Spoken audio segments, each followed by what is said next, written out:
Time, or is it? Yeah, okay. That the audio sync was a little bit weird there for the video. I think maybe it was weird. I don't know. I guess maybe that was just a me thing. Anyway, what's up? My name is James Cole. I'm the owner of PaydirtDFS.com, and today we're going to be doing a Slate Talk. Slate Talk is something that we do for major sports. The last times that we've been doing it, I think we did a couple for NHL. We did a lot for NFL, and now we're going to be trying to do them consistently for baseball as well. For those who have not tuned into this before, Slate Talk is a run through of the way that me and Pablo and others break down the slate from the Paydirt point of view. Sometimes we'll have Jason on, sometimes we'll have Tribe on, sometimes we'll have special guests. I'll be able to pull sheets over here. Maybe I can Bobby Fi over here as well, since he's, we have our merger now between us and True DFS. I'll try to get a whole bunch of different people on, right? One of the cool things about being in this industry for a long time is that people don't hate me. So I can get people to come talk to me about this kind of stuff. But this is a breakdown more from a game theory point of view. We don't talk too much about like individual players. We'll go through the pitchers. We'll go through each individual pitcher and kind of like talk through a little bit about why they are or are not valuable. But for the most part, we're not going to talk too much about hitters. We don't really care that much about hitters when it comes to playing DFS. It's just kind of whoever fits into the stacks the best way. For the most part, though, we are going to be focusing on ownership. We're going to be focusing on stacks. We'll be focusing on pitchers, macro environments, stuff like that. So the other main thing here, of course, is that we're going to be running through the models. So those of you who have not been able to take the time to run through and get used to the models over at Paydirt, or to people who have not checked out the models at all, shame on you. This is for you. You're going to be able to kind of see how high-level users approach using the models and probably a little bit of things from the models backend as well. So obviously, if you have questions, there is a comment thing, whether you're watching on YouTube or over on Twitter. If you're watching live stream on Twitter, then you're going to be able to comment. So I will answer questions as I see them. Some questions will kind of wait until we're through a certain part of the stream. Like if we're going through pitchers, we're probably not going to talk too much about hitters if there's questions about that kind of thing. If we're talking through stacks, we'll probably not answer questions on things that are not around that. But we'll try to hit any question we can. You will notice that it is just me at the moment. Pablo will be joining me. He was late because he's a busy guy, and I'm not. I just kind of, hang out here and just twiddle my fucking thumbs all day. I'm never busy, clearly. But I'm going to go through a little bit of the models that we're going to be using, a little bit of, kind of how we're going to use each one. And then also kind of go over some important reference guides that you can have when breaking down baseball. Baseball is a super analytically driven sport. It's a very statistically driven sport. It's one of the reasons why it is the best DFS sport. If you think that any other sport is better, then you are wrong. So, without further ado. Hi, James. Thank you. Thank you, sir, for tuning in. Been a while. What's up, guys? Yep, it has been a while. Last Slate Talk, I think, was like December? Maybe? Earlier than that? When was the last hockey Slate Talk that we did? I don't know. I know that that Mike and Pablo were doing some hockey breakdowns there for a little while, and then both of those guys just got slammed. We hit the holidays and we hit Christmas, and then everybody went on vacation, and then we got into the craziness that was NBA and NHL season, and nobody wanted to work. So now we're finally coming back. I did also launch the breadcrumbs again, a kind of reintroduction of the breadcrumbs today. So that's cool to have that back as well. But yeah, we haven't done Slate Talk in a while. I want to do more of these. We're going to be trying to kind of fix the, not fix, but reintroduce the content schedule for Paydirt. It's going to be more than it has in years past. Bring on the Pablo. We want the Pablo. Yeah, I mean, I guess, I'll just go fuck myself. I'll just go fuck myself because nobody actually cares about fucking bald-headed James. Everybody just wants Pablo with his full head of hair and his beautiful smile. You know what? Fuck you guys. I'm leaving. Goodbye. Just kidding. See, you guys thought that I left, but I didn't actually leave. Waiting for steps on cheese. Yeah, okay, so let's kind of just jump into it here. I am going to bring up the models here. I kind of have some things broken out here a little bit, but we're mostly going to be kind of doing a run through here of all the different things that we use. So first off, I do also want to reference that we are going to be using Fangraphs quite a bit. If you have not used Fangraphs, probably haven't played baseball DFS, but Fangraphs is an absolute staple in the industry. It's a really, really important place to go for a lot of different things. We're going to be referencing stats from it. We're going to be referencing game logs from it. We'll later on in the season, when I do pitcher breakdowns, I will reference the heat maps that you can find at Fangraphs. But if you have not been using Fangraphs, invaluable resource. The other really valuable resource is Baseball Savant. And Baseball Savant, I use Baseball Savant for a lot of the back-end data that I collect. There are a couple sources that I use for that, but Baseball Savant is the main one. This is where I go and grab a whole bunch of different things like the expected stats, X stats, whatever it is that you want to call them. But I will go to Baseball Savant for a lot of that stuff. And mostly what I do actually is I go use the search function. I use the Major League Search. And this is going to give you a whole bunch of different options to parse things down, look at things from different angles, take a look at hitters and pitchers in relation to their splits to handedness, stuff like that. This is the main site that I use. I also use Fangraphs a lot to take into account things like,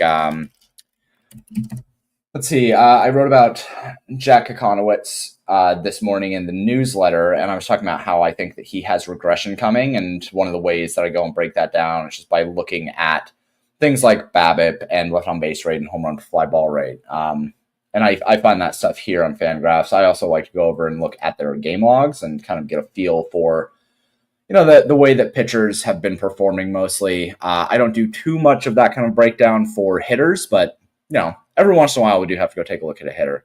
But this is most of the analysis that we're going to have is for pitchers. So these are the two main ones that I use, Fangraphs and Baseball Savant. Some other people use, Pitchers List, or people will use, Brooks Baseball, I think, had some really good info over the last couple of years. There are other sites that you can use. I don't find them all that necessary. There's a lot of stuff that kind of gets introduced that I just think is... We already have other stats that take care of the new stats better, I guess, if that makes sense. So I try to keep things as simple as possible because there's so much fucking data that it can get really, really difficult. So a couple of other things really quick before we move on. So as we get into the year, we're going to be using the ballpark factors and splits. And this is going to tell us a couple of important things about the ballparks that are being used. This is kind of an all-inclusive way to look at park factors. There are a lot of ways to look at park factors, but I prefer to take things from this point of view where we can see things like what are the boosts being applied in each park based on things like batting average and hits and home runs and blah, blah, blah, right? Like right now, as it stands, in the Sacramento home park, the home runs boost is 194%. Now, that's a massive percent, right? I think that that's going to come down. I have not applied yet this kind of stuff into the models, but the home run boost so far for the home park for the Athletics has been incredible. Whereas for Tampa Bay, you can see that it's at 0. But if we ignore those two things for now, because those are the two new parks, we can get an idea of what parks matter the most for what stats, right? And what I usually like to do is go to boosts specifically, just so I can see the boosts by themselves without the raw stats. But you can see things like if I wanted to see what the highest strikeout rate park was, right? Atlanta has the highest strikeout rate boost because of XYZ reasons. Whereas the park that has the lowest strikeout rate boost is going to be Colorado. Now, that makes sense when we think about the way that strikeouts are accumulated. They basically come from, you're going to get more strikeouts if you're getting less hits.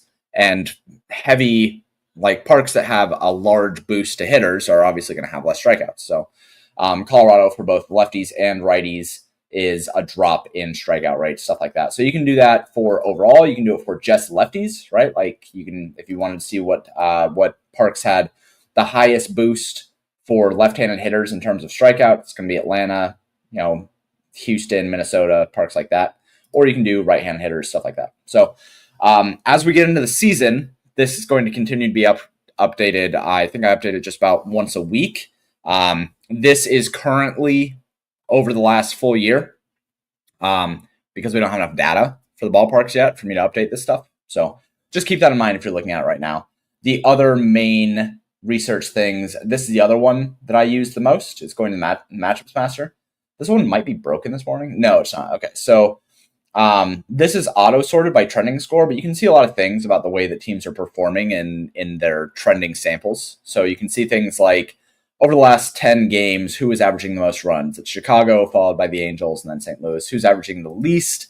It is the White Sox, followed by Atlanta and Pittsburgh. You can also see trending scores. You can see the team that has the highest rate of 8 or more runs over the last 10 games. That would be the Yankees, followed by St. Louis, Boston, the Angels, and then the Cubs. You can also see matchup trends. And then the R2 stuff here. I've talked about this stuff in other places, but this R2 to opponent and R2 trend, this is how fragile a team is regarding the opposing team's pitching strength. So if it's a higher number, right? If it's this really, really high number, I need to lock the team over here. But if it's a really high number, it means that the team is very, very fragile to opposing pitching strength. So Boston does very well against bad pitching and not so well against good pitching. Whereas on the other hand, if it's negative, it means that a team does better against good hitting or against good pitching rather than worse against bad pitching. So it's the opposite of what you would expect. Teams that have a 0% here are matchup proof, quote unquote, especially if they have a high scoring runs, right? Like St. Louis here, St. Louis has actually done better in matchups where the opposing pitching is good rather than where it is bad.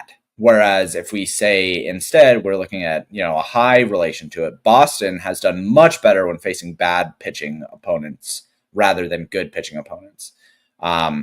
Typically, of course, teams are going to do better against bad pitching, is what it is. But there are going to be some teams where you might not want to drop the matchup for, say, St. Louis, right? Because they've been able to produce against either side. So. This is the other main one that we use. And then also you'll see me reference when we go into the research and go into the research sheets. You'll see me reference this. This is things like true average. It's going to be stats versus right-handed hitters, left-handed hitters. This is kind of like the main research hub. This is where Jason lives. I do use this for breakdowns, and I do use it to kind of get an idea of, do I want to use this pitcher or that pitcher? But this stuff is mostly for me, coin flip central, right? Like if I have an idea of, okay, I want to use pitcher X versus pitcher Y, I'm going to go in here, I'm going to take a look and see what their weighted true averages are. I'm going to go in and see like bullpen data. If I have, two teams that I'm struggling deciding between, I'm going to go in and I'm going to say what team has the worst, true average, or what team is allowing the highest walks, which team has the worst whip, stuff like that in terms of their bullpens. Because I want to know that kind of stuff. But this is mostly where Jason lives. You can see some things like stats versus right-handed hitters, left-handed hitters. You can also look at hitters, right? So event per plate appearance is what this default sorted by. This is home runs or stolen bases per plate appearance. A higher number here obviously means that they have more upside because they have higher events, but it can be a little bit fragile to guys like Brandon Lockridge, who has, 16 plate appearances. Yeah, he has a 25% event per plate appearance, but that's a pretty small sample. So regardless, this stuff is really interesting. It's cool to look through. It can give you a lot of really good information about 1v1s and 2v2s and deciding on coin flip situations. But if you didn't ever look at this, I wouldn't fight you on it either. And Pablo is ready. So I'm going to go get him a link. What is the link? Oh yeah, this. That's right. All right, so Pablo's going to come in really quick before he comes in. I did want to say that Toronto and Baltimore did get postponed. We thought that it would be postponed. So not a big surprise, but that is confirmed now. Tools of Fire, MLB, definitely the best sport. Absolutely, 100%. You always overcomplicate things, but everything you're talking about baked into the projection is correct. Yes, yeah. There's very little that we're going to talk about that is not already baked into the projections. Like ballpark splits, boosts, trending numbers, all that kind of stuff. That's all going to be baked into the projections, so you don't really have to worry about it. But it is worth understanding and knowing what is going into the projections. Like if you see a low projection for somebody like, I don't know, like say the projection was really low for Francisco Lindor or something, and you wanted to know why, you could always go into the research sheets and you could say, okay, where's Francisco Lindor? Let's find out why his projection is low, et cetera, et cetera, et cetera, right? The other tools that we're going to be using here are mostly going to be the tools that we find here. The range of outcomes, contest sims, and the stack finder are the main ones that I have pulled up right now. I also pulled up the portfolio manager. I will load this up with projections while Pablo is doing a little breakdown, but I have been using the portfolio manager a lot as well to kind of get an idea of, you know, what players, pitchers are valuable or not. And I have really, really enjoyed using it. It has made me want to be an MME player, even though I'm not an MME player. So kind of dangerous. I've burned a little bit of cash trying to be an MME player for the last like 3 weeks or whatever, but I'll get back to my regular playing 3 lineups kind of lifestyle here pretty soon. But this has been a really, really fun tool to utilize. So I have everything else loaded up here. So as soon as Pablo gets in here, then yeah, we can jump into all of it. But I want him to give his little breakdowns as well. Where is he anyway? I just sent him the link. He probably didn't see it.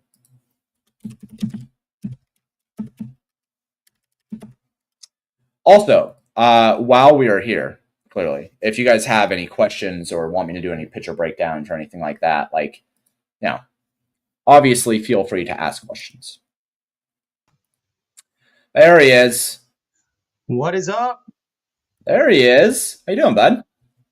I'm doing all right. How are you? I am doing terrific.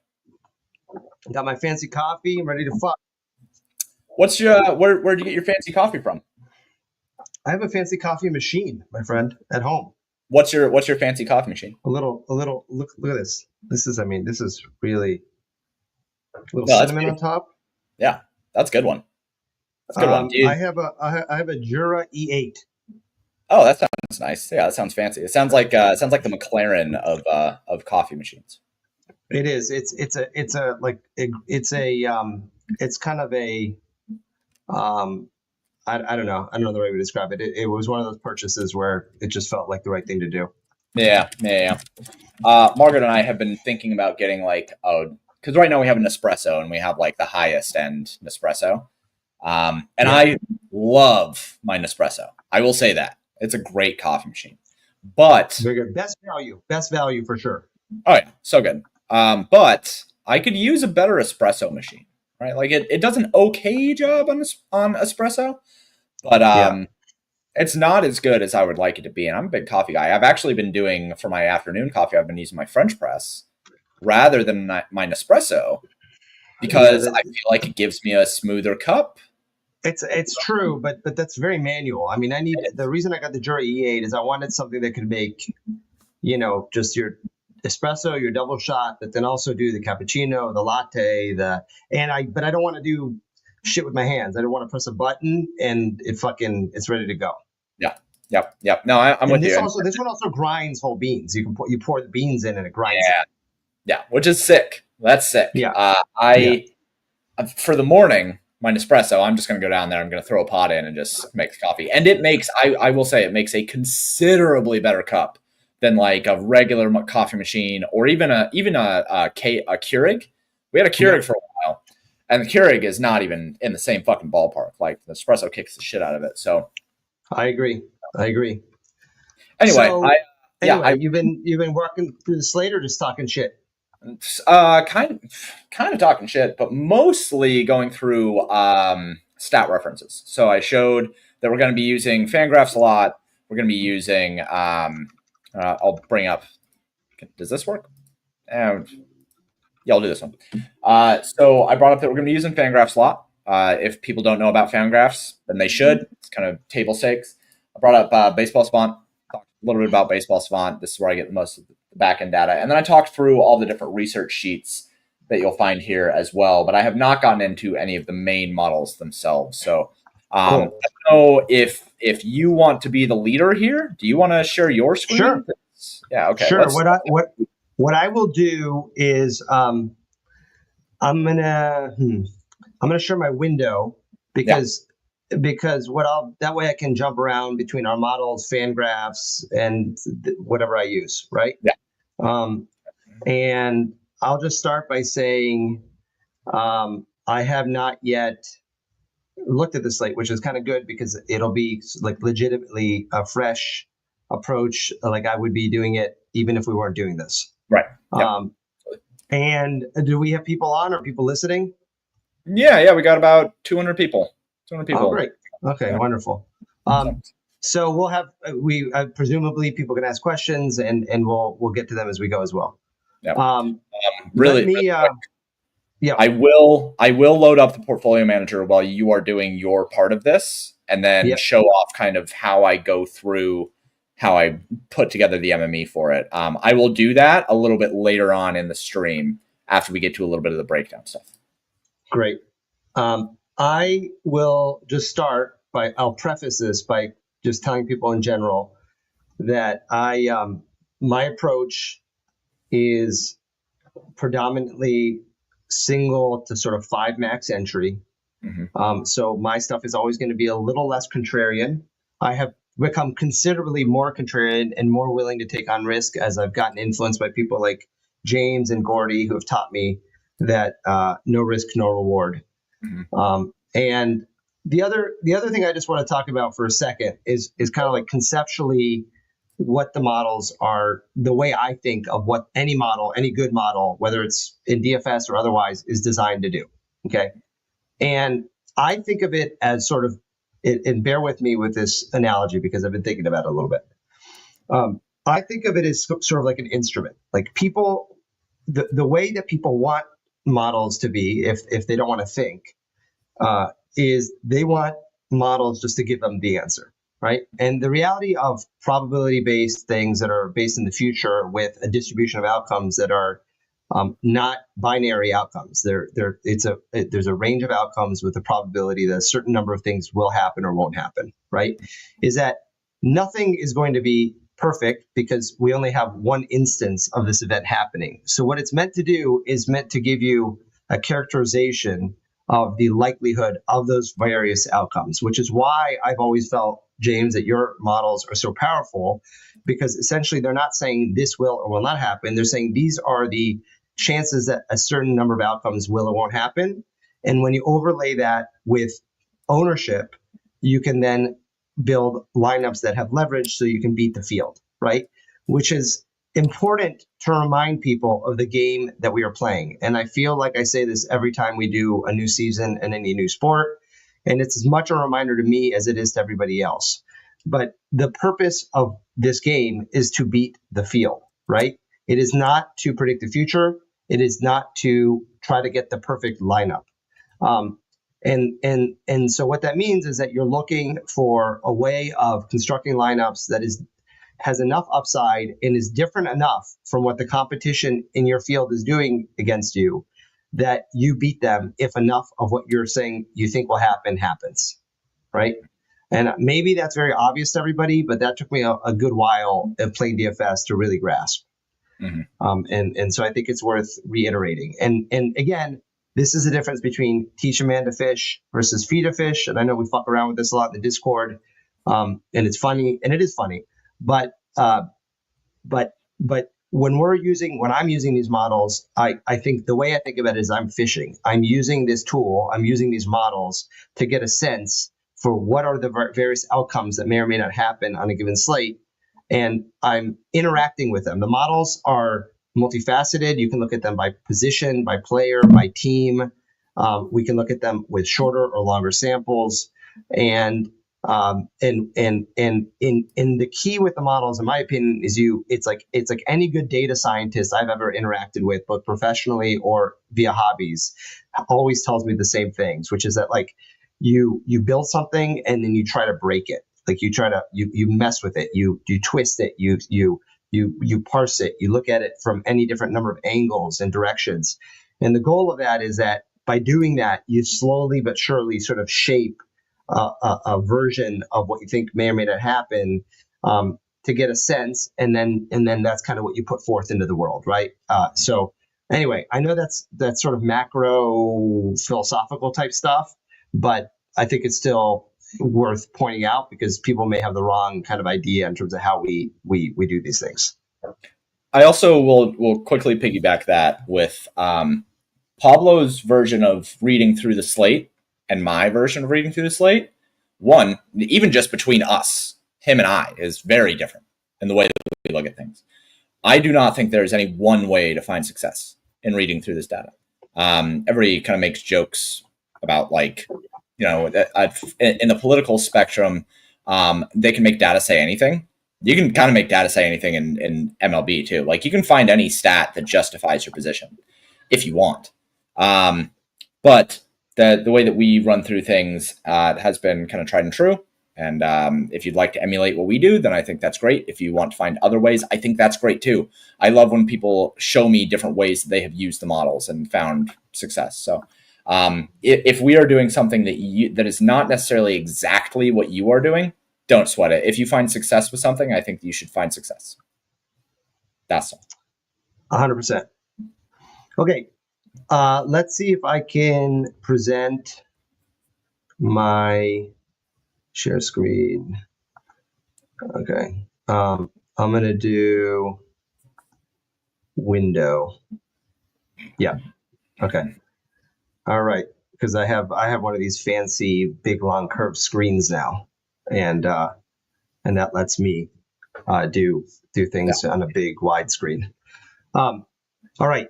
So I always start with weather because I don't like wasting time with games that are canceled or postponed. So it's good to see that Toronto and Baltimore postponed.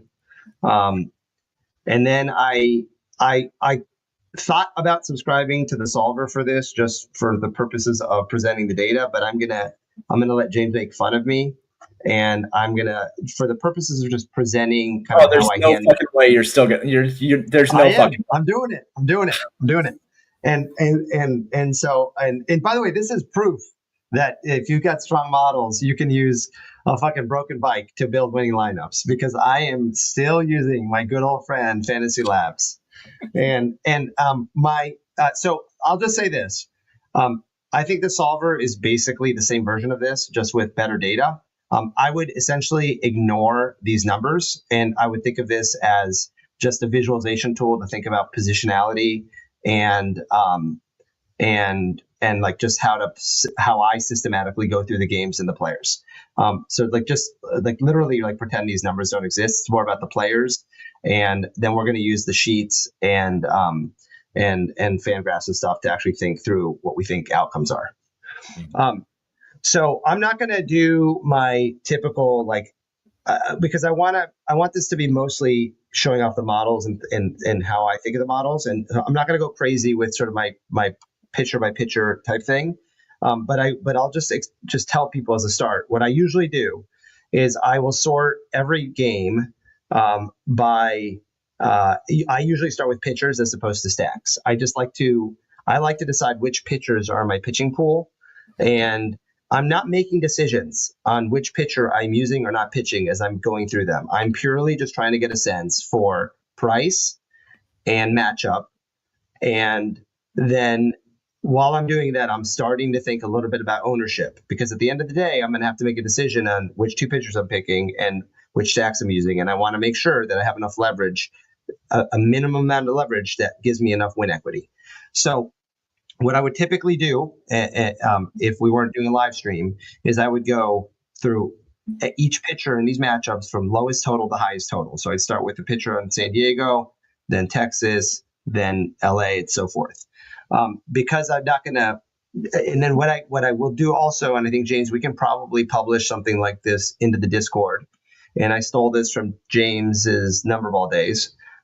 Is I have this Fangraphs sort of pre-populated sheet that I bring up for every slate, and it has some of the key metrics that I like to pay attention to. It has XFIP and Sierra, which I like looking at.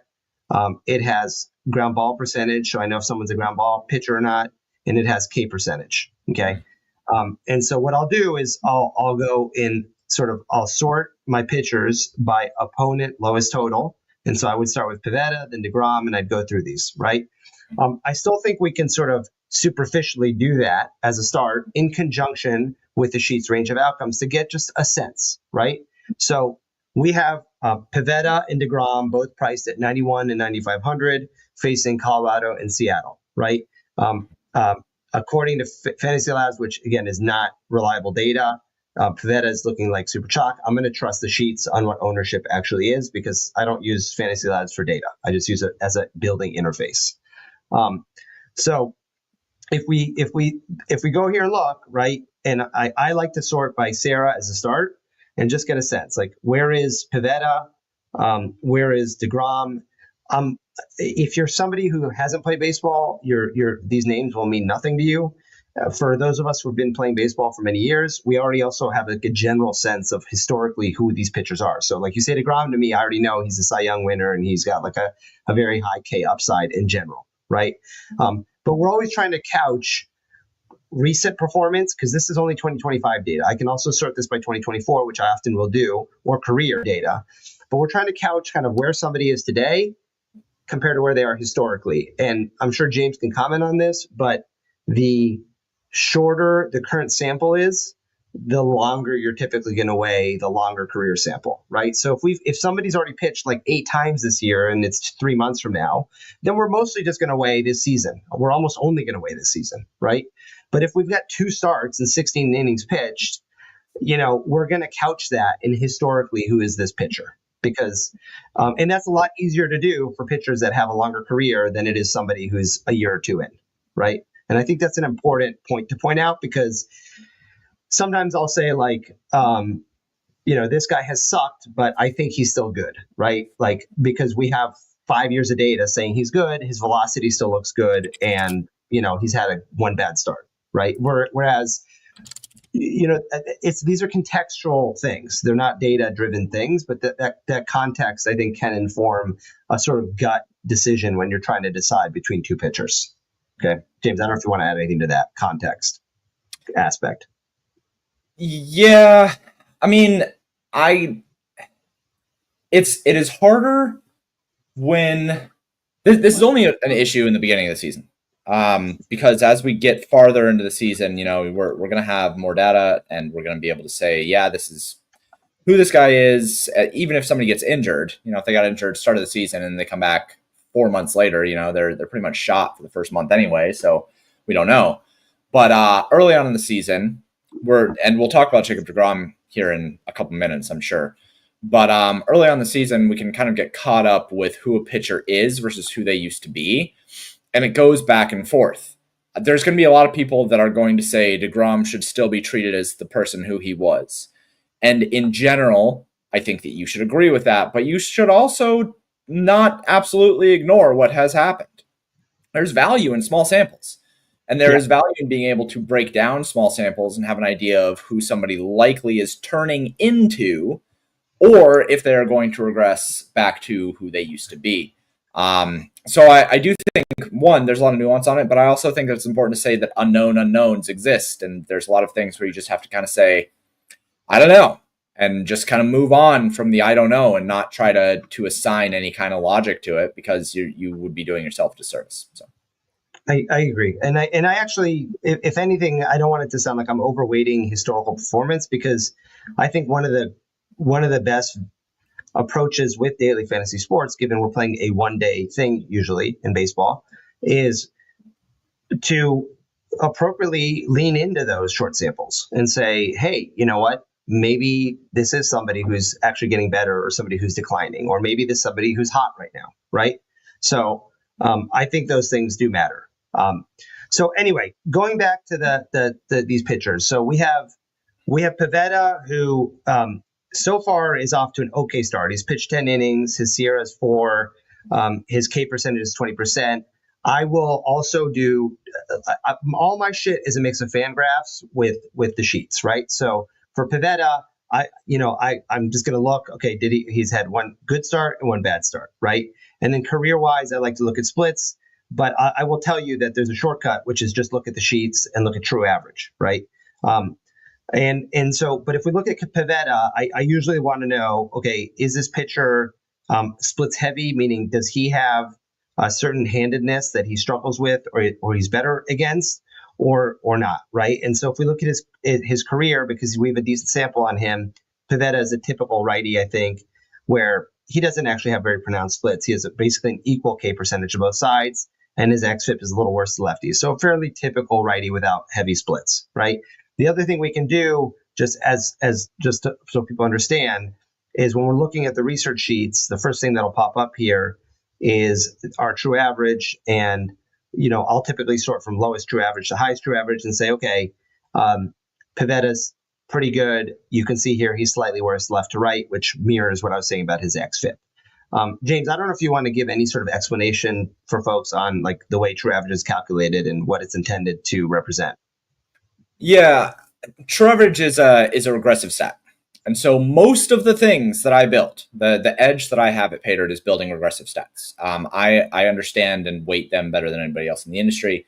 And so weighted true average is basically saying if we were to take the variance that has happened in this pitcher and remove it, what would we expect their batting average against to be?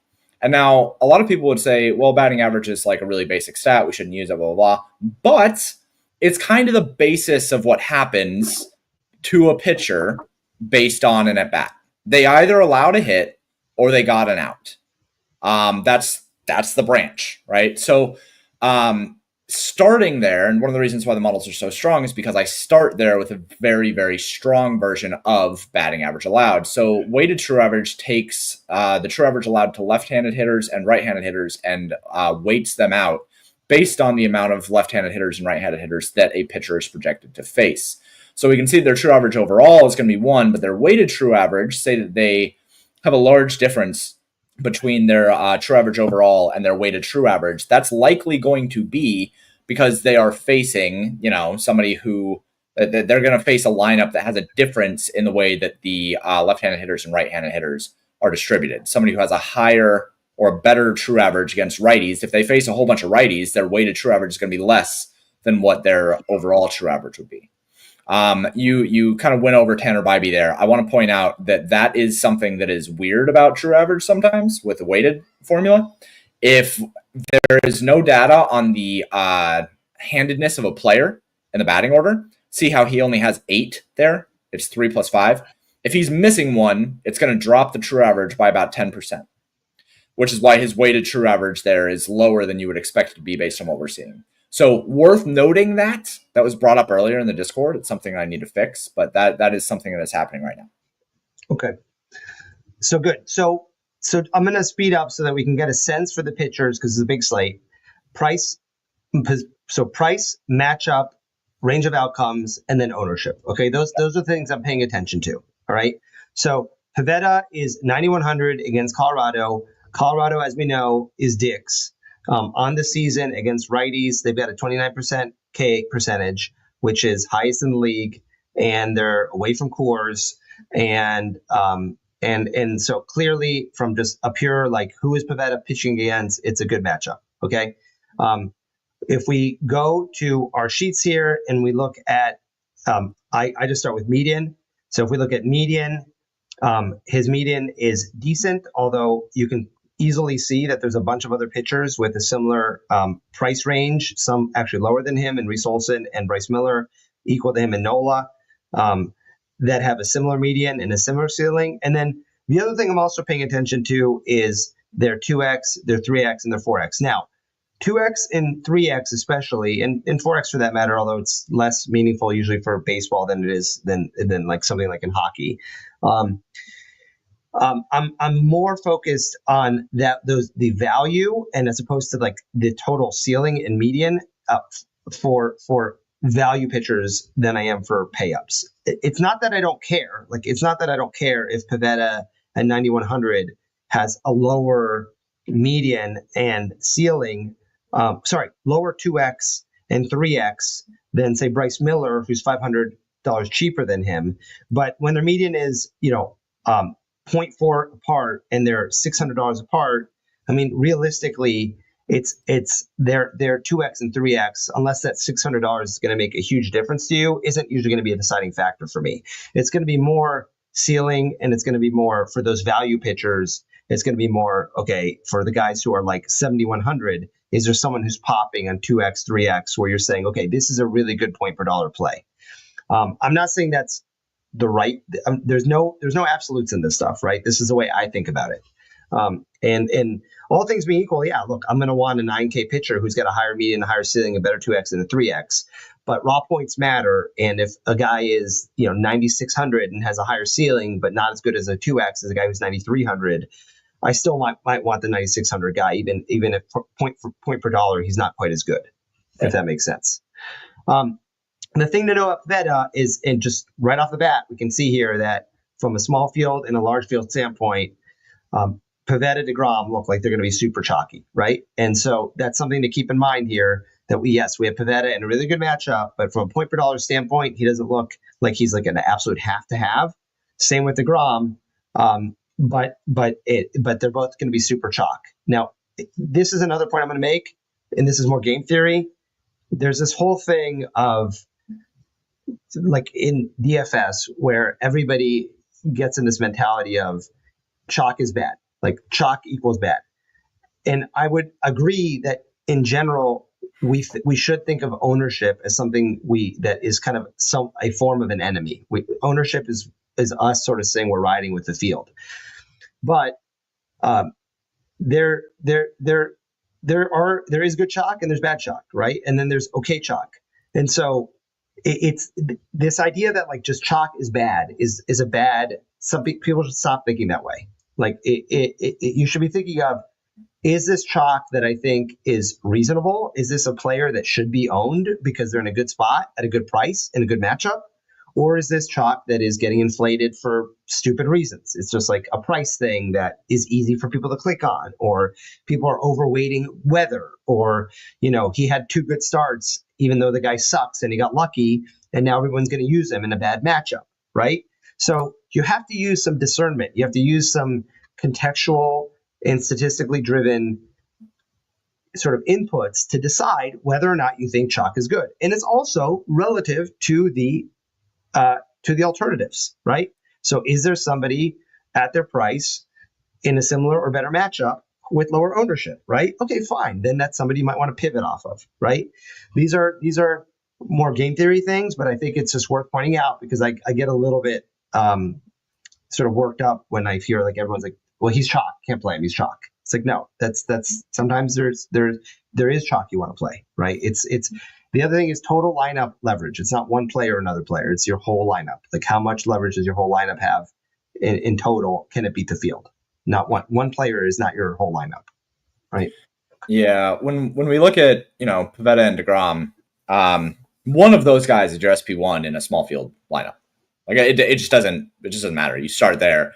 And one of the reasons for that, the biggest reason for that, is to lower your lineup volatility. It is really, really important when you are building a small field lineup, especially, that you understand that, again, your goal is to win the GPP. It is to beat other people. It's not to predict the future. I do not care what the projection is of the SP1 on the slate in terms of ownership. I'm just going to play them, because I know that in smaller fields, I don't have to have the absolute nuts. What I need to have is a lineup that beats everybody else. And if a pitcher is going to be 60% owned, I'm fine with having him, because then I at least match the rest of the field. I'm not risking being wrong and getting crushed by 60% of the field. I have no reason to do that. So in small field, like, just fucking start with Pivetta or DeGrom, or if the model's like a low-owned stack, start with Pivetta and DeGrom today. And then just use the low-owned stack and have that be your leverage. You don't need so much relative value Yeah. in smaller fields. Now, in larger fields, it's different, right? Like in larger fields, we look at it and it's like, oh, the model's like Seattle against DeGrom. There you go. That's all you got to do is just have some Seattle in your lineup, as a secondary, and just have that, and that gives you plenty of relative value. So just think about, instead of looking at it and saying, oh, these pitchers project for X, Y, or Z, think about it in your lineup and say, if this pitcher goes off, one, do they have a ceiling that can kill me? And two, am I playing a contest where it would matter what their ceiling is, and should I just play them? Yep. Yep. So in terms of DeGrom, he's got 2 starts. He struggled against Tampa. Last game was heavy chalk. I remember that because he burned a lot of people. He had a fine first start against Boston. He's been hurt a lot in the last few years. His true average I just looked at for a second, but it's going to reflect what his career shows, which is that he's generally a little bit better, a decent bit better against righties against righties than against lefties, which is, again, fairly typical unless a pitcher has reverse splits for a righty. He's going up against Seattle. Seattle has been bad. They haven't been as bad as like the Discord likes to make them. For some reason, like Discord likes to talk about Seattle like they're like the worst team in the league, and it's like an ongoing joke with Jeremy and everybody else. But Seattle's not good, but they're not. They've been average. I mean, they've been average in terms of K percentage, and from a WRC plus standpoint, which is a measure of offensive output, they've also been perfectly average, right? So I would say it's a fine matchup. It's not like an incredible matchup. It's not a bad matchup. It's a good matchup. DeGrom's true average against lefties is, again, a little worse, a decent amount worse than it is against righties. This is where I kind of like to visualize things. So if I click on Seattle here and sort them by their batting order, you can see here that Seattle's playing 1, 2, 3, 4, 5, 6, 7, either switch hitters or lefties, right? So they're loading up lefties. Now, again, this is where it's helpful. Like Seattle's not some amazing team, and none of these players are scary lefties. We're not talking about Juan Soto or people like that, Ken Griffey Jr. But they're not as horrible as people would say. And so I think, I'm not terribly surprised that when we look at the range of outcomes here, DeGrom, is not as high as you would expect. Like people hear Jacob DeGrom, 9,500. Oh my God, I have to play him. He must have a median or a ceiling that's 10 times higher than everybody else. No, he doesn't, right? He's had 2 starts. His last start wasn't that great. And he's playing an average team that is average against righties and he's facing 7 lefties. So with a true average that's significantly worse against lefties and righties. I'm not saying fade DeGrom. I'm just saying that when you're deciding between Pivetta and DeGrom, depending on your field size, I don't think DeGrom is like some like absolute smash. You have to play him or you're an idiot, right? That's what I'm saying. Yeah. Go ahead. I also wanted to point out, like, I think people are gonna say, oh, well, you have DeGrom projected too low, and it's like, yeah, but this is one of those things where we can make a bunch of money if things just roll in our direction, right? When I look at Jacob DeGrom's projection here, and I think to myself, that feels a little bit low. And then I go look and I look at the back end data, and I look at the true average, and I look at the strikeout percentages that I have, and I look at what Seattle has been able to do and what they are rolling out. There are a whole bunch of lefties. I'm just kind of like, even if I projected DeGrom 3 or 4 points higher, right? Like say that we project him up there in like the 17 to 18 range. Even at that point, I'm still looking at Nola and Yamamoto in that same kind of price range and saying, why would I spend 50% ownership on DeGrom when I have Nola and Yamamoto right there? Like, why would I be spending that much ownership and that much volatility on DeGrom in large fields, right? Like in small fields, whatever, maybe I just need DeGrom. We'll see. But like, I think that it's worth noting that even if I did have DeGrom projected for 17, 18, even 19 fantasy points, you would look at the ownership and you'd say, I'm not sure that I want to eat that. So to people who would like to make that argument, I think that it's important to think, what if I did have him projected a bit higher, and would it matter? Yeah. All right. Let's keep moving because it's a big slate and I don't want to get stuck on the 2 chalk guys. So the next team we have here is the Cubs at the Dodgers. Hold on, let me reload pictures here. For the Cubs, we have, or rather, we have Yamamoto, right? So Yamamoto's 9,700. On the year, Yamamoto has been very strong, right? Look at his xFIP, and sorry, I'm going to make this a little bit bigger because I zoomed out before. So super impressive, sub 2.5 xFIP, a K percentage at 30%, and if we look at his true average, it looks pretty strong to both sides. Very very strong, and so now the Cubs, to their credit, have been really hot. They've benefited from some bad matchups, meaning good pitchers, shitty pitchers that they faced recently, right? But they're not like a team that you would necessarily be like, oh, I want to pick on the Cubs. Their K percentage on the year against righties is sub 20. They've been on the upper third of offensive statistics.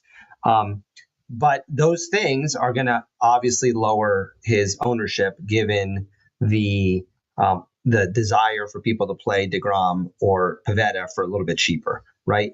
So I'll just say that Yamamoto is an interesting pay up at his price. This is another point I've made a few times recently in the chat, which is that I used to think, and I think in general, people who play baseball DFS often will think only on the SP2 as a pay down pivot. People will think, okay, instead of paying this mid-range guy or this other pay down value pivot, I'm going to use this other lower price pitcher as a pivot, like a lower owned play, right? When we say pivot, sometimes the pivot's actually a pay up. There's no rule that a pivot has to be a pay down, right? So I would say Yamamoto is an interesting pay up pivot because he's got a perceived difficult matchup. He's been so far he's been good enough where you could argue he's probably matchup proof. His numbers are strong. He doesn't.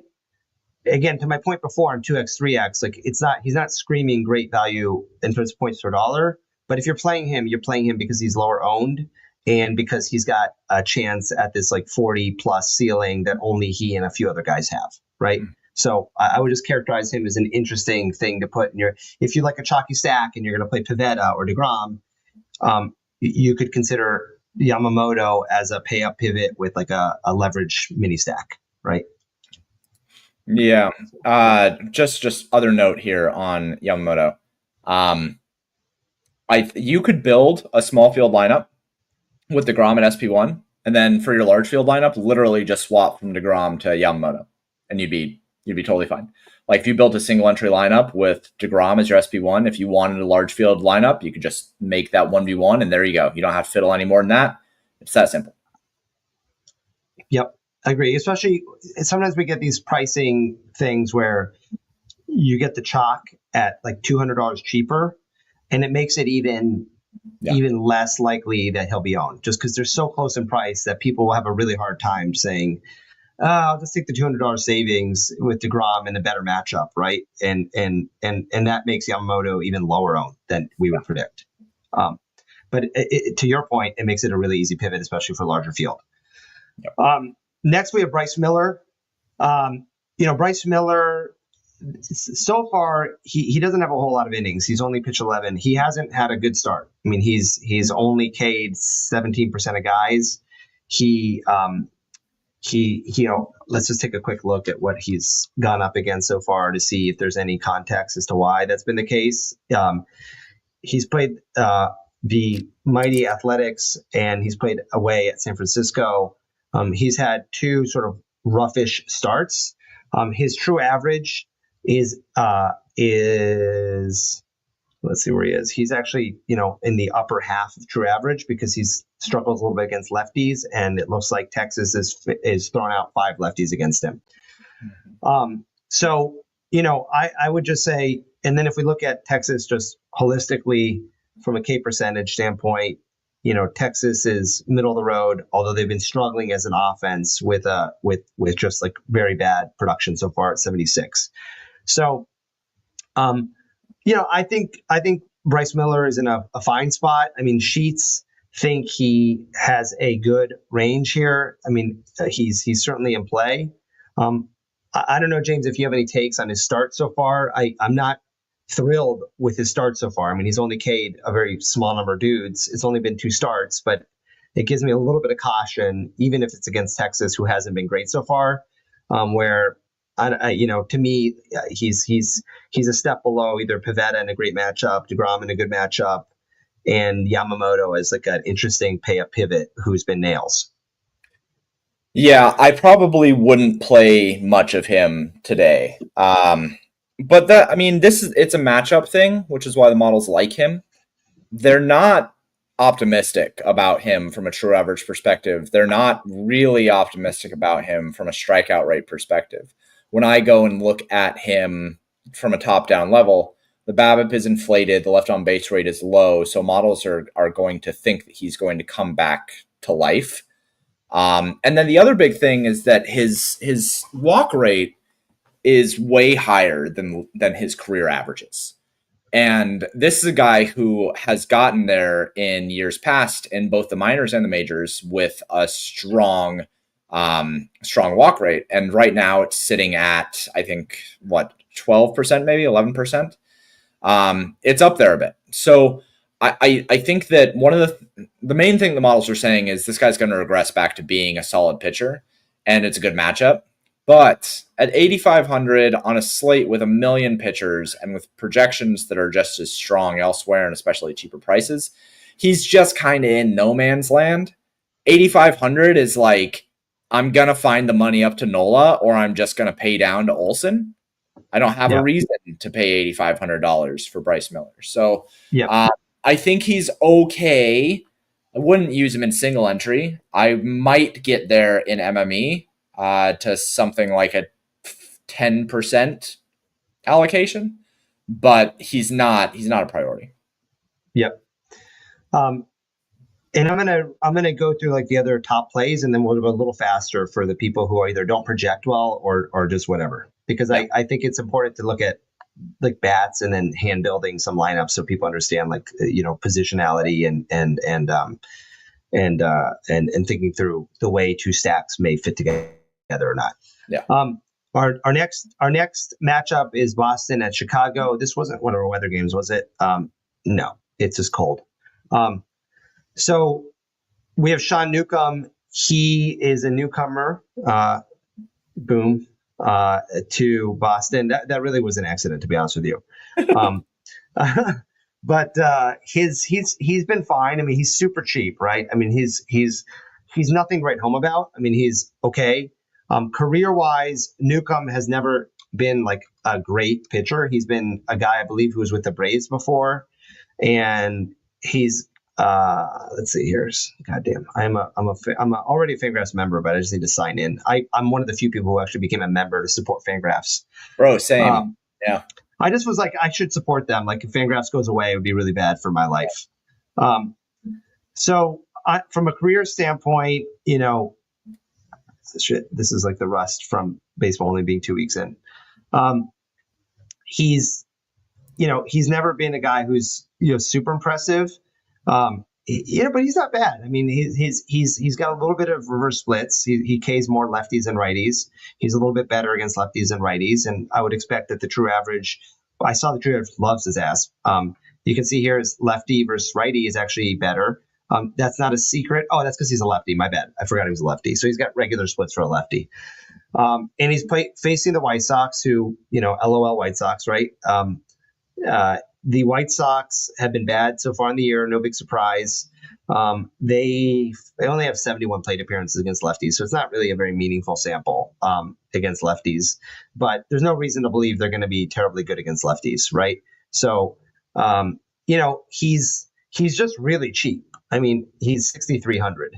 So if you need an SP2, I totally get it. I mean, if you're going to pay up for Yamamoto or DeGrom or Pivetta or Nola in good matchups, and you don't want to play 2 of them because you're playing slightly larger field and you need to pivot at the pitcher, if Newcomb is not terribly owned, I get it. Now, Sheets think this is where relative value matters, right? Because the reason you would play him is because he's cheap. It's not because you're expecting some like crazy. He's letting you afford better bats in a pay up pitcher. Okay. And my initial reaction was like, he's only got a median of 14.4 with a whatever ceiling. But look at that 2x, right? So he's got a 2x of 57.1, and only Festa and Reese Olson are really sticking out in terms of that type of 2x. So he's firmly in play as an SP2 based on matchup and price. Okay. And he doesn't look super duper owned either, because it sounds like people are going to mostly be picking two of the pay ups. So you can already tell yourself, like, all right, well, if I want to play like a low owned SP2, I might consider Newcomb. And at just 63, he's just so cheap in a pretty good matchup that it's worthy of consideration. Yeah, I like Newcomb at 6,300. I'm surprised that I'm surprised that he projects really, really badly across the industry. And two, I'm surprised that he doesn't have more ownership. That's my reaction too. I'm like, I assumed he would be not chalky, but like one of the top 3 or 4 owned SP2s, and he doesn't look like that. He's not in Roto Grinders. I'm not. I won't show it because it's behind a paywall. But I use Roto Grinders as sort of like, what is the field doing type thing, besides ownership. And he's not ranked by a single one of their touts in the top 10 pitchers. So yeah, it's interesting. He projects okay over at RG2. He projects for 14 fantasy points. Like, I don't think that he projects terribly badly. I project him totally reasonably fine.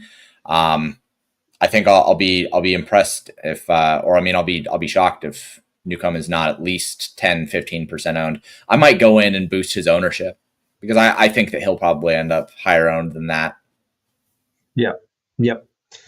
So, all right. So we'll keep moving. We have the Twins against the Tigers next, and that is Festa.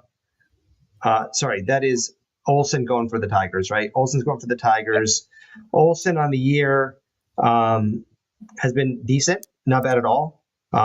This is where I kind of like to remind myself for the younger guys who I just don't remember as well, like, what did they do last year?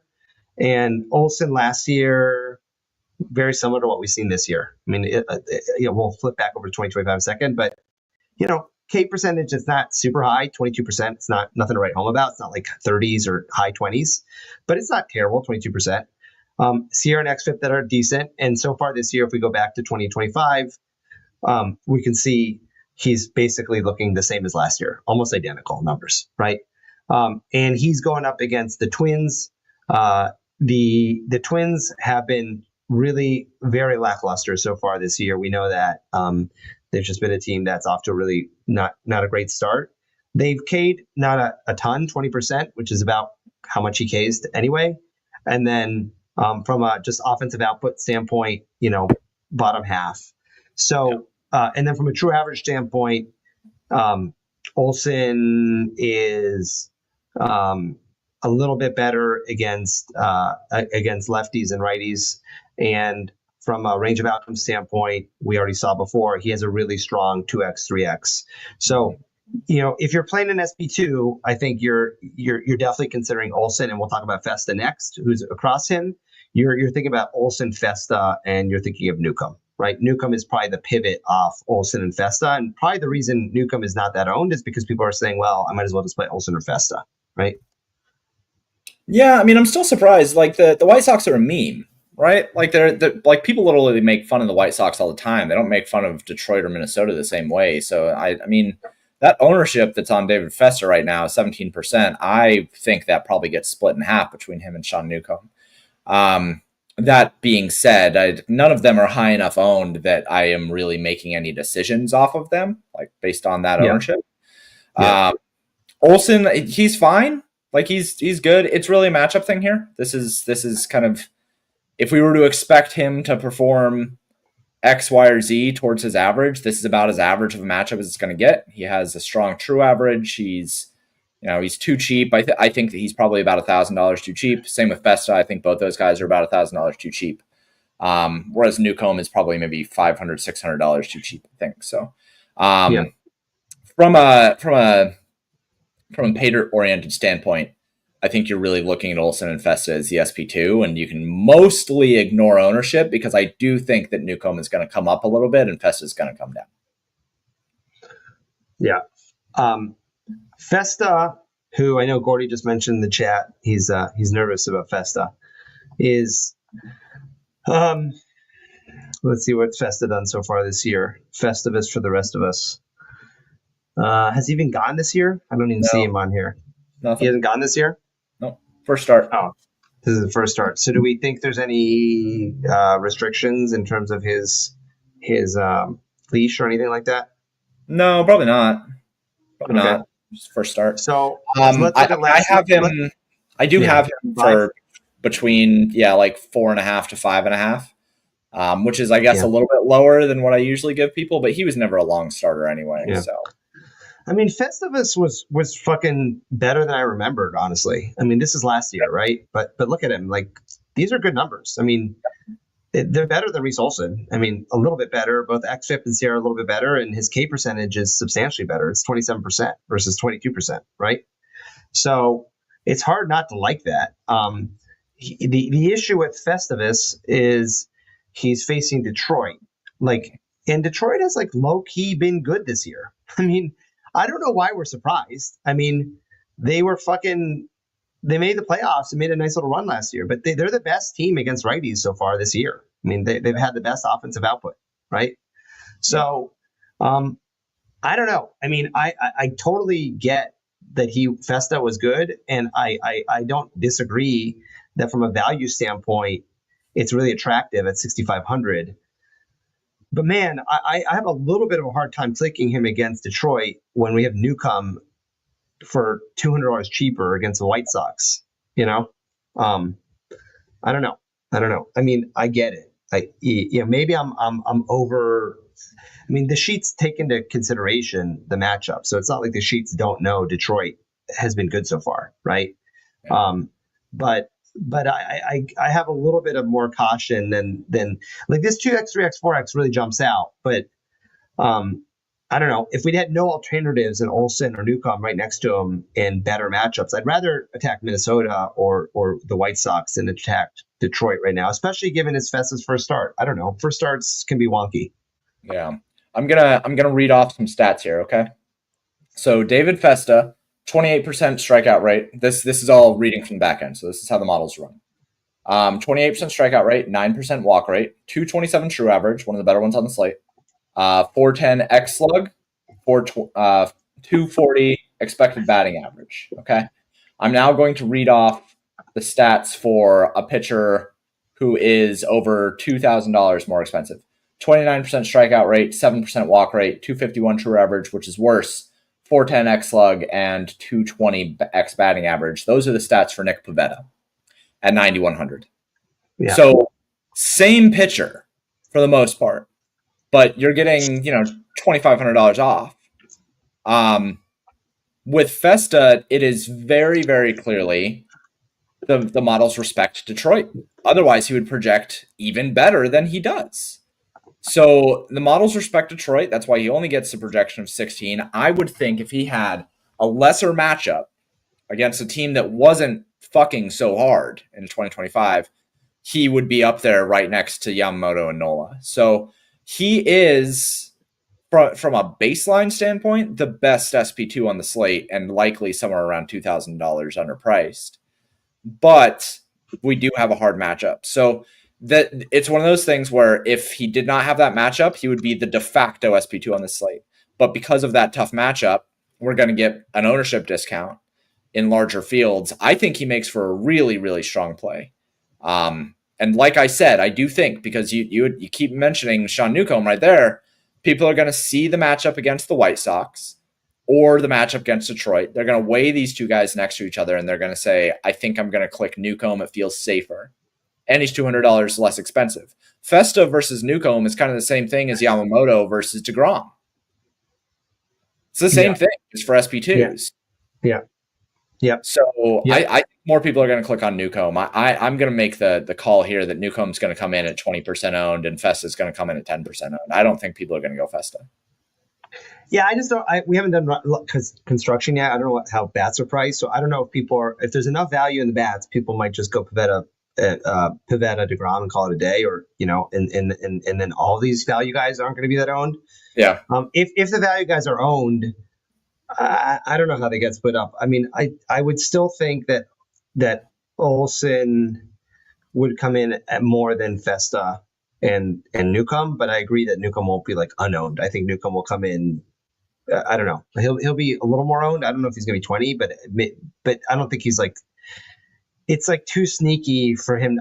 I'm probably gonna play two lineups, and I'm right now. I'm honestly tempted to play one Newcomb because I feel like in small field people aren't going to play him. They're just going to be like, what am I doing? I can play Festa or Olsen or just double pay up, right? Yeah. And it's like, I don't know. All right, let's keep moving because there's not that many great pitchers left, and then we can look at some bats and think about lineup construction. Think about stacks.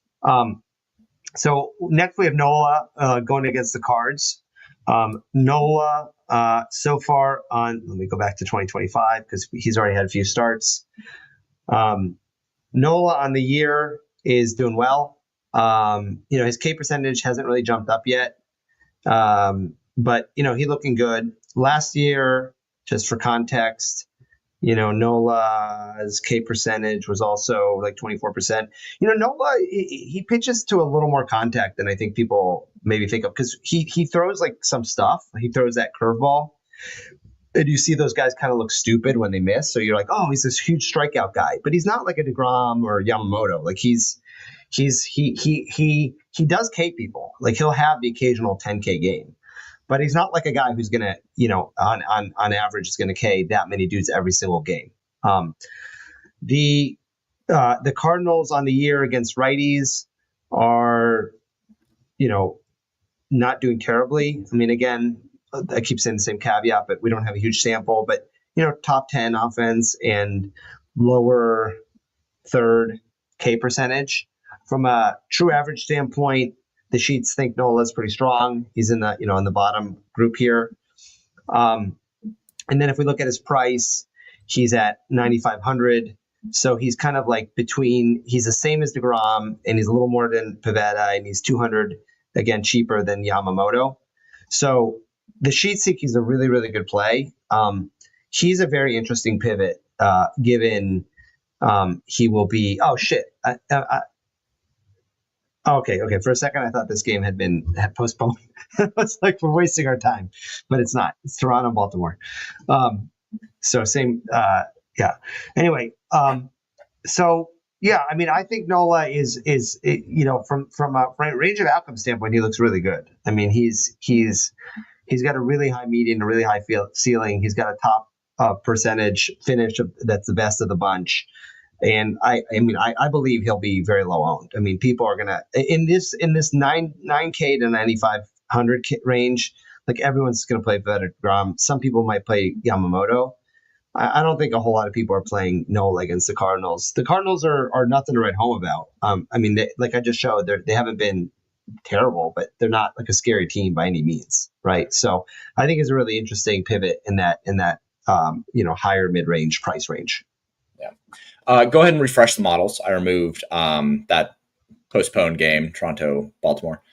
I think that Nola, he's going to come in really low owned. My problem with Nola is that you had said that people think that he is more of a strikeout guy than he is, and people also don't realize that he is really volatile. The way that he pitches, because he relies heavily on his curveball to get strikeouts. And if a pitcher relies heavily on a curveball, if that curveball is not hitting its spots, that thing's a fucking dead duck in the air. And Nola has a propensity to get blown up really, really badly. What I had said before you got onto here is that St. Louis they have a negative R2 to opponent pitching strength, meaning that they have been good against good pitching this year so far. And they have one of the highest trends in terms of trending runs scored. So I'm pretty apprehensive about Nola. The projection is good. I think the baselines are good. The ownership is low, but kind of similar to Bryce Miller. I'm in the same boat. I'm in the same boat. I'm just like, I just think if I was doing 30 lineups, I'd probably have a few Nola. But if I'm playing two lineups tonight, so I'm not playing Nola. I mean, it's just the matchup isn't good enough, and it just feels like a little too cute for a small field, Yeah. So we're almost done with the good pitchers in the good matchups. We have, let's see, does anyone stick out in terms of range of outcomes? We'll look at Parker because he's a decent range. Matt Boyd, I guess. And then that's kind of it from terms of the pitchers that we really think stick out, right? Like, I mean, everybody else is like, you're not playing them with these ranges. Let me just see from like an RG tout standpoint, is there anyone people are on? Taj Bradley, people are playing. So let's look at Bradley, Parker, and I think that maybe we should look at Boyd too, because his weighted true average is really, really strong, and he's facing the Dodgers. Okay. So let's start with Parker just because I think he'll be a little owned.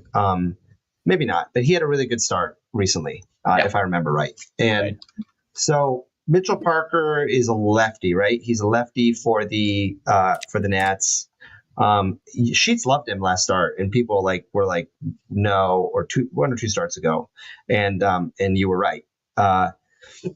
You / the models. So he's not King anyone this year. Last year he was really good against lefties. He is a lefty, and from a true average standpoint, I would imagine that the true average thinks he's super strong against lefty, which accordingly so Miami's only playing 2 lefties against him. It is Miami, right? And Miami's kind of in the LOL category alongside the White Sox and a handful of other teams. Miami so far against lefties, they've been fairly mediocre, nothing horrific. I don't know. I think to me, Parker projects fine. I mean, I just feel like he's a little bit no man's land, like 7,900. For 7,900, like I'm either just getting up to Pivetta or to DeGrom or Yamamoto, or I'm just getting down to like Festa, Olsen, Newcomb. It just feels like a weird price for like an okay matchup for a pitcher who's whatever. He's fine. Here's my problem with Parker. He has a 37% ground ball rate, 38%, and he has a 0% home run per fly ball rate so far in the year. He only had a 10% home run per fly ball rate in 2024, and he currently has held 93% of base runners. His ERA is 0.73. His xFIP is 5.06. That's fucking bad. Like a low ground ball rate guy with like over the course of the sample a less than 9% home run per fly ball rate. I'm off that. There's no chance I'm touching that guy. Because here's the thing. If it was just home run per fly ball rate and his left on base rate was either due for regression up or at what we would expect the rates to be somewhere around, 70 to 75%. That's league average. If the left on base rate stuff was more normalized, then I'd be fine with it because I would expect the damage to mostly be mitigated. But when you have both left on base rate regression and home run per fly ball rate regression coming, that's a powder keg, especially with somebody who's a low ground ball rate guy. So I don't want to touch him. He's going to allow base runners. And once that home run per fly ball rate regresses, he's fucked. He's not recovering from that in a start, especially because he has low strikeout rates. So I'm not touching that. I'll pass on it. 5% of people who want to play him can go ahead, but who's going to fucking annihilate this guy? Otto Lopez. Edwards is good. Edwards is like your only good player. Yeah. Well, no, that's not fair. That's not fair. I think that Otto Lopez is okay. Kyle Stowers has power. Derek Hill is not good, but he can at least get on base. We've seen Jonah Bride have some limited success. Miami's a bad. They're a bad team, but Parker's not good either. It's just not a necessary. And there's good pay downs. There's no need to play him. It's a 12-game slate. I'm not gonna roster a powder keg. Yeah. Yeah. So let's talk about Boyd because he's another guy that projects okay, not great. I would say so, right? I mean, he projects worse than Boyd and worse than the other guys that are pay ups. Um, your point before was on true average. He is facing the Dodgers. This is more about, I think, if the Dodgers are chalky, like the nice thing about doing pitchers first is that if you do the majority of pitchers first, you kind of already like know how you feel about the opposing Yeah. team. So then like when you start doing your bats, you're like, oh, I'm not playing any of these teams because this pitcher is either okay or good. Um, and so I think that's more what we're thinking about with Boyd is like, are we going to be thinking of using the Dodgers or not? He's a lefty. He's got better. It's interesting. He's got better. His true average against lefties is like not great, right? It's like, I mean, it's weird. I guess he's got reverse splits, right? That's what this is telling us. And the Dodgers are the Dodgers. I mean, if they're not owned, they're always in play. It's the old simply theorem. However, Yeah, the Dodgers haven't been great against lefties so far this year, but yeah, go ahead. So are they owned or not, the Dodgers, or do you like Boyd? so I like Boyd, actually. I think that, he is kind of in this no man's land, but the reason why you didn't play Bryce Miller is because like I didn't think that there was really a chance for him to have a whole bunch of upside. I think that there's some aggression coming, but I don't love his baselines. Boyd's baselines are really, really good, and the Dodgers have struggled. The Dodgers do not look like chalk. You're not gaining much here, but in a large field, if He'll be you unowned. He'll be unowned.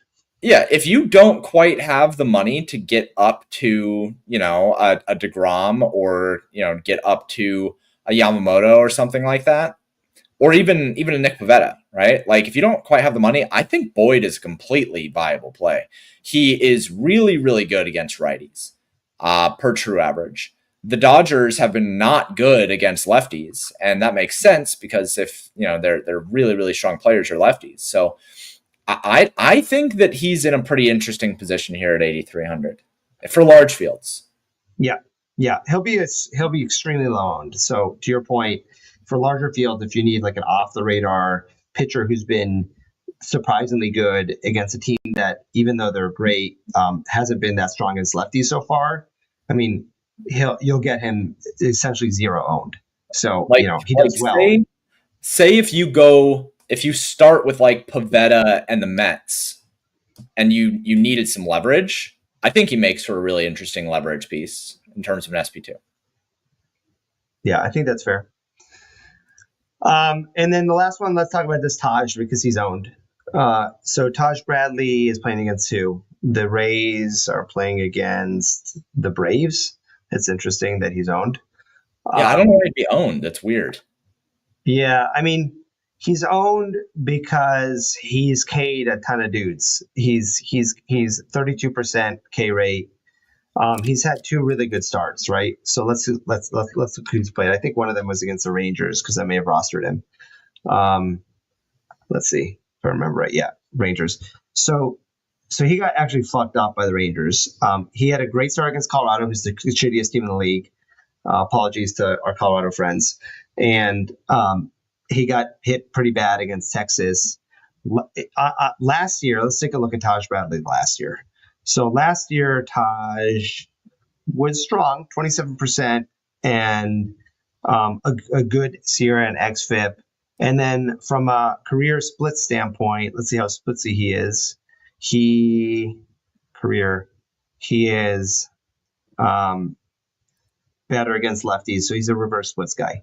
So, and then he's playing against the Braves, who are playing.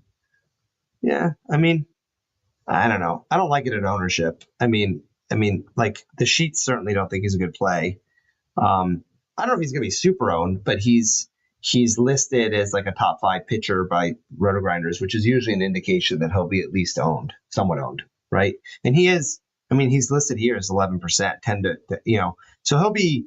I don't think he's going to be like super owned, but he shouldn't. I don't think he should be 10%. I think he should probably be like 5% or something, right? Given the cheap alternatives we have or the payups we have. No, Like, Taj is not really in play for me.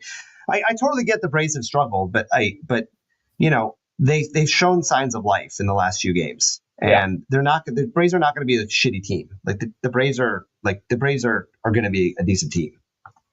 yeah. I don't know. He teed off on Colorado in his first start. Congrats, Dave.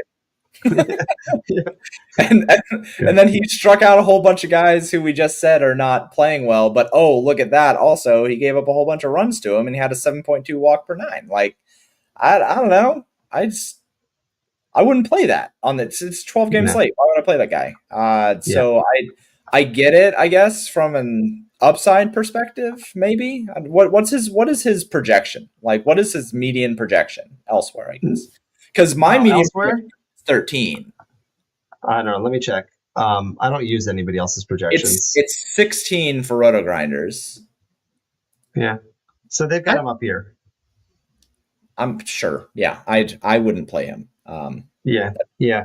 I mean, that's probably what's pumping up his projection, and it's being inflated. Look, he was good last year, but I don't know. Maybe I'm overrating how good Atlanta is, but in general, I feel like people are totally overreacting to Atlanta's start. I mean, they played the Dodgers, and I don't know that. Like, you look at this Braves lineup. I watched them last night against the Phillies. They're not like some trash bag team. I mean, the Braves are. They've got good fucking players. Michael Harris, Austin Riley, Ozuna, Olson, Albies. Yeah, the bottom half isn't great. I mean, Kalenic is not bad. Cruz, whatever. Baldwin is a new guy. He has some pop. And Arcia is an eye batter. But this isn't like a shitty team. Like, this isn't the White Sox.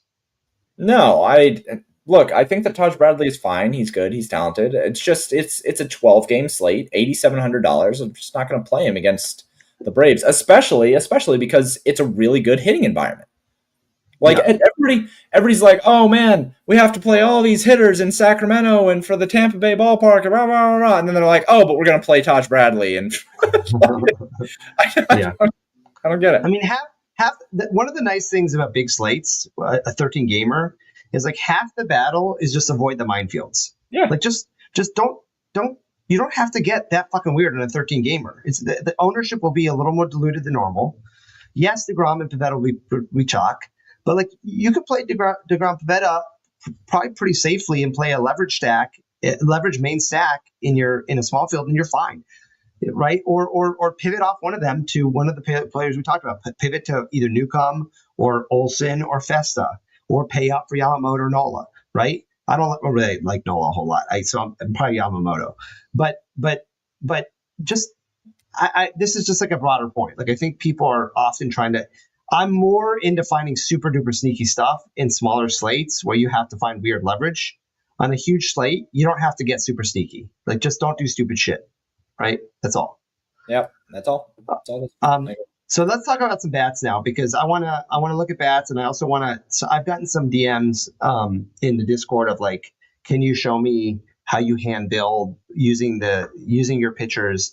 So I know this is a long-winded sort of way of doing it. If I was doing this on my own, I would have just gone through those pitchers, and then I would have on the Discord, like I normally do, say, blah, blah, blah, blah, blah. Like, these are my 6 guys. This guy's coming with ownership. This guy's in a good matchup. This guy's probably overrated. But the point is, like, we now know that my pool is probably some combination of Pivetta. Hold on, this is ordered by opponent opposite. Yeah, it's Pivetta, DeGrom, Yamamoto, Newcomb, Festa, Reese Olson, and that's probably it for me. I mean, in small field, those are my pitchers. Mm-hmm. Like, I don't know. I don't. There's like nothing. I'm not playing Miller. I'm not playing Nola. And I don't feel the need to get weird with any of these people that are just unnecessary to get weird with on a big slate, right? Yeah. So half the battle is just like narrow it down to your pitching pool to start, and then the rest of your pitchers are going to be. The rest of your bats are going to be like, you're not. So we've already eliminated. I'm not using any stacks against the pitchers I just mentioned. And then anybody who I think is like half decent, like Nola, I'm probably not using a bat against. Or Bryce Miller, who I'm not using Bryce Miller, but I don't want to target him, right? And that's going to leave us with probably like 6 to 8 stacks we're considering, right? And then you're just trying to figure out what are the sheets like from range of outcomes, and then which teams have player positions that are like puzzle pieces that come together, and which teams have the same positions that have good or bad players. That's like half the battle. So let's talk about bats. So I do bats the same way, but where there's two ways to do bats, I think. I either just do team total and go from highest to lowest and think through the matchups, just like we did with pitchers. And or what I'll do if I'm crunched for time, which I think is completely fine to do also, is you can just go to the sheets and just sort by 8+ and look at the best 8+ and look at your ownership and look at your leverage. And then you can at least get a sense for, who's in a good spot, who's owned, and then you can just start with those teams. It doesn't really matter. I think as long as you're just systematically going through it one way or the other, it's fine, right? Just for the purposes of to demonstrate the sheets here, let's do it from 8+. Okay, so the Athletics have the top 8+. They are facing the Mets in the minor league ballpark. We've debated in the early going, is the minor league ballpark like Coors Mini or not? I think so far it's been a good hitter's park. They're facing Griffin Canning. Griffin Canning of Angels fame is off to not a bad start, actually. And then last year, Griffin Canning was completely trash. His weighted true average is horrific against both sides. So de facto, it makes sense that the Athletics are popping. They're priced a little bit up. I mean, they're not cheap, right? I mean, their top 5 batters are $3K to $5.5K. So you're not getting like a huge discount. Like if you're gonna play them as a main stack, just thinking through it, right? And you want to pitch DeGrom and Pivetta, and you want to do some combination of those guys as of their good players as a 5-man, and you say, okay, let's just try to do this. You've only got an average of 2,800 for your other 3 positions, so you're probably if you're using them, unless you're going to find like a super value stack to pair with them, and maybe we will. You're probably using either DeGrom or Pivetta and then going down to, one of your cheapies in Festa, Newcomb, or Olsen, right? Because you're going to need the relief given they're priced up a little bit. Yeah. Worth also noting the point that you made about the puzzle pieces fitting together for the infield and the outfield. The Athletics are outfield heavy, right? Like you're gonna likely start with Butler and Rooker, and if you use the main stack, you probably jump right back into Shea Langoliers as well. So you would be looking for, not only would you be needing to find cheaper pieces to pair with them, you'd need to find cheaper infield pieces. And typically the cheap infield pieces are the ones that are more volatile. So keep that in mind when you're building out, unless you go with, you could use Max Muncy for 3K at second base. You could or Wilson for 3.3. He's been hitting. I was just going to say that you could use Jacob Wilson instead of Tyler Soderstrom or something like that, and then have a 1, 2, 4, 5, 6 to where you would need to fill out first base, second base, and third base. But unless you're willing to get off Blade, you're going to kind of have a hard way of stacking them with another expensive team, right? You would probably need a cheaper team that has their infielders priced a little bit down to pair with them. Yep. So anyway, I think the Athletics are fine. They're in play. I want to get through these kind of fast so we can kind of show how to hand build in conjunction with the 8+, right? So I'm gonna try to be efficient. The next 8+ we have is the Mets. The Mets are a little more owned. They are the third. They looked at the third highest owned. So they come with some ownership. So keep that in mind. If you're playing 2 chalky pitchers for small field, you might get away with it. But it's getting pretty chalky if you're playing DeGrom, Pivetta, and the Mets, right? You're probably pivoting off Pivetta or DeGrom if you're playing the Mets at their ownership, right? It is. I say probably because it's a 13-game slate. If this was like a 6-game slate, you're for sure pivoting off of them. On a 13-game slate, it might be big enough where you can still eat that much chalk, but that's a lot of chalk to play like the third highest owned stack with the 2 highest owned pitchers. So I'd be a little bit nervous to do that. The Mets are playing who? The Mets are playing. Oh, they're on the other side of that. So they're playing JP Sears. JP Sears last year was not good. And I think so far this year, he has been a little bit better, but not amazing. His true average is not great, especially against really both sides. It makes sense. It makes sense that the Mets are chalky. It makes sense that they're going to be owned. It's worth noting that, because this is where Fantasy Labs is trash, that it wasn't showing all their players. You're probably only playing like the first 6 batters. I mean, I guess you could play Luis Angel Acuna or Terens if you need a punt catcher. I'm always okay punting your catcher if you can correlate.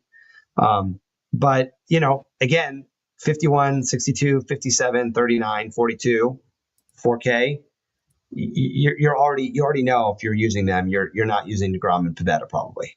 From a positional versatility standpoint, what's nice about them is you're not like you don't have to play. You can play. You've got your shortstop and your first baseman filled out. You can play, 2 of their outfielders or 3 of their outfielders, or you can play Vientos. So they have a little bit more flexibility in terms of how you're matching them with another stack, right? But the Sheets think they're a strong play. Even though they're owned, there's still slightly positive leverage, which means that they have a good range, right?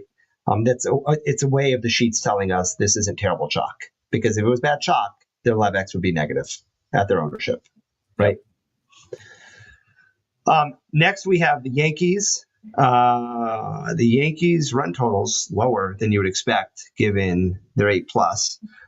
But let's not overweight totals. They are facing our good friend Robbie Ray.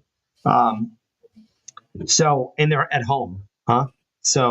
And the weather is dicey. Okay. Well, that's annoying.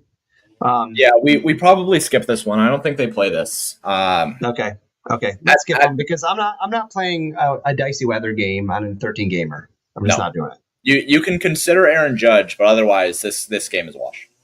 Okay. Fine with me. Let's make the slate smaller. Milwaukee is next. Milwaukee is playing who? Let's see here. Milwaukee's at the D-backs. Oh, they got Erod. Erod like completely carved the Orioles last time out, right? Yeah. Look at this. I mean, that second start is skewing his numbers. He's got a 42%. I have a feeling Erod is not going to keep this up. I don't know. I mean, to the point we made before about small samples, maybe the guy figured something out, right? So is this the game you target him with the Brews?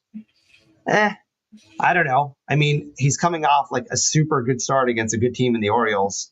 The Brewers have been not particularly strong against lefties so far. In fact, they are, where are they? They are 72. They're 23rd, and they're coming out of Coors, and people have some theories about your first game out of Coors, your first game in Coors. So I think the Sheets think they're okay. They are they look a little bit owned, and their LevX is negative 15%. So this is a team for me in the Brews that I would probably say like maybe I want off if I have the money for like a Churio or a Contreras at catcher, but I'm not terribly interested in like a full stack of the Brews coming out of Coors against Erod, who's hot in an 8+ that's okay, but negative leverage. Eduardo Rodriguez. So his last start, he had a 21.6 K per 9. But the game before that against Chicago, he had basically exactly his career averages, 8.4 K per 9. Walk rate was high at 5.06, but he's a guy who can have higher walk rates anyway. Eduardo Rodriguez is somebody who has a really wide range of outcomes. He does have the potential to strike out a whole bunch of guys, but he also has the potential to get absolutely destroyed. So what we're looking at is basically an 11-game slate if you ignore the New York game and the postponed game. Do I want to attack him? Probably not. It's negative leverage on a team that has a 6% chance to be the top overall scorer against a pitcher that is wishy-washy. If Eduardo Rodriguez had more ownership, I would be more inclined to play Milwaukee, but he doesn't. So I probably just skip over it. Yeah, feels like an avoid aside from. So when I'm thinking through stacks, I'm thinking about a few things. I'm thinking of, are they in consideration for a main stack, which we said yes for the Athletics, probably yes for the Mets. If no, are they in a void or are they in sort of mini consideration? I would categorize Milwaukee as like mini consideration, mostly because they're good guys. Are Churio and Contreras. Churio's just been in fuego this year, and Contreras is a catcher, which is typically a position that you either want to punt or you want to or correlate, punt, or find a stud, right? So to me, I would just say Milwaukee's kind of in mini / avoid category. They're not a full stack category. Houston is who we have next for 8+. Houston is going up against Kokanadix, as I like to call him. Kokenowitz last year was pretty bad, and that's why that's my nickname for him. He did have a good ground ball rate. You can see it's 57% ground ball, right? So oftentimes ground ball dudes are very frustrating because they suck, but they get like singled to death. So far this year, he is a little less ground ball heavy and a little bit better. True average thinks he's terrible. He's got the worst true average on the slate with like 300 essentially across the board. So the issue is that the Astros have just like been shitty this year, and the Astros just might be shitty. Like the Astros run might just be over. Like, Hey, it just might be like really quick. Now that you have just said that the Astros are shitty, do you remember maybe when you said the Angels 8 months ago? Maybe it was 8 months ago that I said that there was a very good chance that the Angels were actually on track to be better than Houston, and you said no, that's impossible. There's no way that that's true. Do you remember that, right? I do. Okay, cool. Yeah. I just wanted to make sure. Go fuck yourself. I called this. The Angels look great. Houston looks like trash. So we can continue on from there. Let's fair enough. I would just say this because Kanowitz is trash. I still think you're considering like a Yordong one-off. I mean, he's still good, and Kanowitz is bad. So, like, do I want the rest of these dudes? No, they're bad. This is like a shitty team. I mean, like Altuve's getting old. Paredes is a whatever. Christian Walker's okay, but I mean, I think he benefited from being on the D-backs, quite honestly. Pena's whatever, Diaz whatever, Myers, Smith, and Dubon whatever. So it's like Alvarez in a bag of dicks. And that's the Astros in a nutshell. Yeah, that's what they are. And what I will say is that the models do like them, and they are cheap. And crucially, if you are playing the Athletics, like we said earlier, they are heavy on outfield. What you get out of the Astros is a relatively cheap infield. So I do think that matters. They're owned though. They're owned. They look like the second owned stack. Houston, but the Athletics are not. So if you have an Athletics main stack, I think that it's completely viable to go with the Houston secondary, especially because it fills out your infield. Fair enough. We'll do some hand building in a minute so we can like demonstrate the way teams come together. The next team we have in A+ is the Padres, who are sticking out as our third of the good A+ teams, good leverage. So the Padres are playing the Rockies. The Rockies have Gabriel Garcia Marquez. No, that's not who they're facing. They are facing Marquez, but that's a different Marquez. I don't know. Marquez is always one of these veterans who's like very frustrating because he's like not good, but he will occasionally have these games. He's just like he kind of reminds me of like the way John Lester used to be at the end, where he's not good, but he just doesn't get blown up always. So Marquez, he's got a good ground ball rate. He suffers from playing in Colorado. I'm sure his home away splits are reflective of that. He's not off to a good start. His weighted true average is, where is he? I don't know. Where is he? Oh, he's here. He's kind of in the middle. Worse against lefties and righties. The Padres have been hot. I mean, the Padres are like the 5th best team against righties so far. They haven't been hitting for a whole lot of power, which is worth noting, right? Their ISO, which is a measure of power, is all the way down here. So we like power, and we don't like it when teams have a low ISO. I think Tatis is back tonight. We don't have their lineup. He's been hurt, but I'm pretty sure he's coming back. He was hurt. So they're interesting. I mean, they're not. They don't look terribly owned. I mean, they're pretty low owned, which is why their LevX is pretty high. So, and then the Rockies bullpen, we have no reason to believe their bullpen is not horrible, right? So if they can just get Marquez out on the earlier side, I mean, I don't hate them. Arrays, Machado, and Tatis at 234. You're getting Machado for 5,400, but you're pairing him with two guys next to him that are really cheap. I will say Sheath is a really frustrating guy to roster because he's 3,100 for a reason, because he fucking strikes out every goddamn time he gets bat. But anyway, he is 3,100 batting cleanup against the Rockies, right? So I don't hate it. I mean, you can attack the fucking Rockies bullpen, Slate in, Slate out, whatever. It doesn't matter if it's Coors, doesn't matter anywhere. I think this bullpen is going to be like historically bad. So you can stack up the Padres as much as you want, and you will not hear any arguments from me. It does not matter who their starting pitcher is. Yeah. Do we trust this yet? Do we trust HWS or not? HWS, no, not yet. End of the weekend. Okay, fine. We'll get to that next breakdown. Yep. So next we have, and we'll speed up and do some handbills. So we have Arizona as the next 8+. We'll do Arizona, Dodgers, Seattle, and then we'll look at any high totals and good leverage we're missing. Okay. So Arizona, Dodgers, Seattle. Dodgers we already kind of did. Arizona is on the other side of that Milwaukee game. Ooh, Jose Quintana, the old Angels dude. So this must be Quintana's first start because I don't remember him going this year so far. Pretty sure he hasn't gone yet, right? Quintana? No, he hasn't gone yet. Last year, Quintana was not good, and he had not a super low ground ball rate. His true average is not good, especially against lefties, even though he's a lefty. So that should make you not afraid of people like Corbin Carroll. And I happen to believe that the D-backs have actually been pretty strong against lefties so far. Above average. Their team didn't change a whole lot. All they did was lose Christian Walker. And last year they were super strong against lefties. That's what I'm thinking about because I used them all the time last year against lefties. Yeah. So I just, on the face of it, I like it. On the face of it, I like it. Let's see how they're priced. Perdomo, 44. Carroll's priced up, but he might not be that owned because lefty.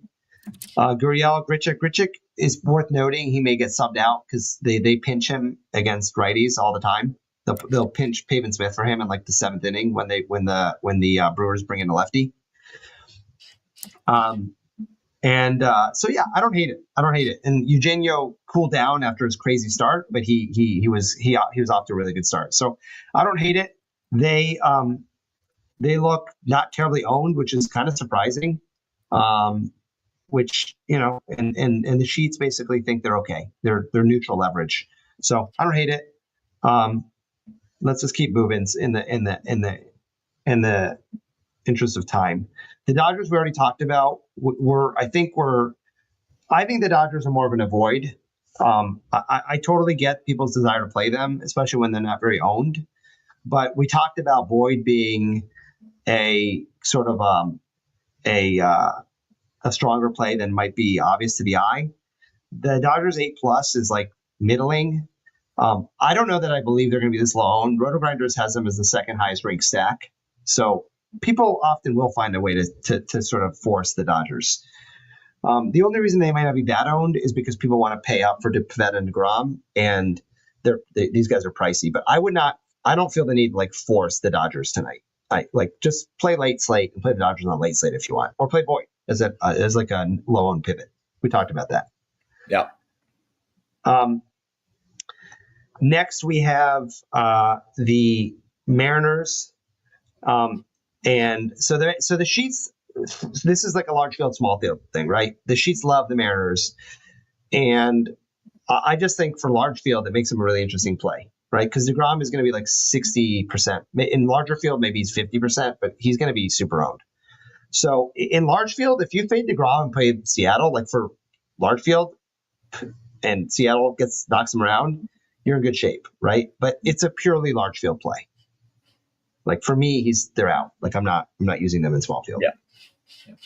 Yeah, I would say so. What the models are seeing here, if you go and look at his true average splits in the research sheets, the models are seeing his 323 true average against lefties and 7 lefties on the other side. Yeah. So I think that there's something to that. I don't think that DeGrom is going to continue to be that bad against lefties. I think that he'll come back down to earth. But, Cal Raleigh, he's one of the best hitting catchers in the league. Jorge Polanco is not terrible. Luke Raleigh has power. Rowdy Tellez has power. These guys have power. And there's reason to believe they would be able to do a little bit of damage against DeGrom. Now, I think that when I look at the way the sheets are built up, Seattle looks pretty good, all things considered. But I think at the same time, like, we have other higher owned stacks, like, the Mets or Houston or, some of these other teams that are higher owned. By the way, Washington right now in that ownership, that's a bug. I'm rerunning to fix that. Okay. But we have other teams that I think make for a better, less volatile top stack. I'd much rather go with the Mets. I'd much rather go with the Athletics. I'd much rather go with the Padres. And then say it again. I just felt like saying AF because of the abbreviation. Yeah. Going with the AF, yeah. I'd much rather go with those guys and then use, Cal Raleigh or Jorge Polanco or Luke Raleigh as a secondary piece to fit in and hope for some damage against DeGrom. Now, if this was a small slate, I would feel more inclined to say, fuck it, let's take a shot. But I just don't think that I feel the need to do that, even in large fields. So the models are basically saying, the way that I interpret this, I am going to not prioritize DeGrom if the models like Seattle this much. Yeah, I'm not going to use them. It's kind of I'm just going to wash my hands clean of either side. But when the models like something like this that's weird, I tend to pay attention to it. Yeah, I mean, in the interest of time, I won't go into this for too long, but I often think of pitchers in stacks in 4 categories. It's either use pitcher, use stack, or avoid one of them, right? So I think what the models are telling you here, based off DeGrom's projection, is like if you're going to fade either Pivetta or DeGrom, maybe fade DeGrom instead of Pivetta, right. More than you're saying use Seattle. Right. Yeah. And some of that is slate dependent based on the size of the slate. And this is like a 13-game slate. So I don't even know, for small field, they're out of the picture. For large field, I think they're a little more interesting, but I think it's still probably just avoid DeGrom more than it is use Seattle. Yeah. 100%. So let's look at the Angels. We talked about the Braves a little bit. Let's talk about the Angels, the Rays. No, the Giants are not being played, right? We're saying because So we're ignoring the Giants. So let's talk about the Angels, and then let's just see. Yeah, nothing else sticks out from an 8+ standpoint, or a leverage standpoint for that matter. So we'll just scroll through and then just try to build some lineups to see how things look. Okay, where the fuck are the Angels? So the Angels are playing Ronel Blanco, which is our horseshoe up the ass player. Last year, we kept saying how lucky he got all fucking season. And so far, Ronel's true average suggests that he is not getting that lucky because his true average is actually pretty decent. The Angels are coming off a good start against good series against the Rays. They have been hot. Trout has been fucking in fuego. But I don't know. I mean, they've got an okay total. Ronel Blanco looks decent. His true average is not bad at all. And it's not like to lefties, he's a little worse for sure. So Rengifo is interesting, I guess, at 4K if you need him as a one-off at second base, third base. I don't know. I'm not like itching to play the Angels against him. I think they're fine. They're not really in play as a stack. Yeah, They're okay, and they're slightly positive leverage. Yeah. They are hot, right? They are hot. The thing is, you can play Trout whenever. It's just like it's the other guys. Do you really want to tie yourselves to a team that has been running super, super hot, that isn't like strong leverage one way or another, like they're appropriately owned? It's just like, Yeah. Yeah. I feel like it's just like Rengifo Trout. And if like for whatever reason, maybe you can throw Ward in there, but I don't know. It's like it's more Trout, and if you need like if you want to pair him as a mini with Rengifo because of positional scarcity, maybe. Yeah, I agree. All right, let's see if any other high totals that we didn't hit. So we didn't talk about the Rays. Let's talk about them, and then we mentioned the Braves. Let's talk about the Red Sox. So let's look at the Rays, the Red Sox. Rays, Red Sox, O's, and Phils, and then we'll just build some shit. So the Rays are facing Bryce Elder. Bryce has a couple starts, I believe. Where is he? Where's Bryce? These big slates. Yeah, not terribly impressive so far. Sierra and XFIP over 4.8. True average, that is better than you would, middling. Worst versus lefties for sure.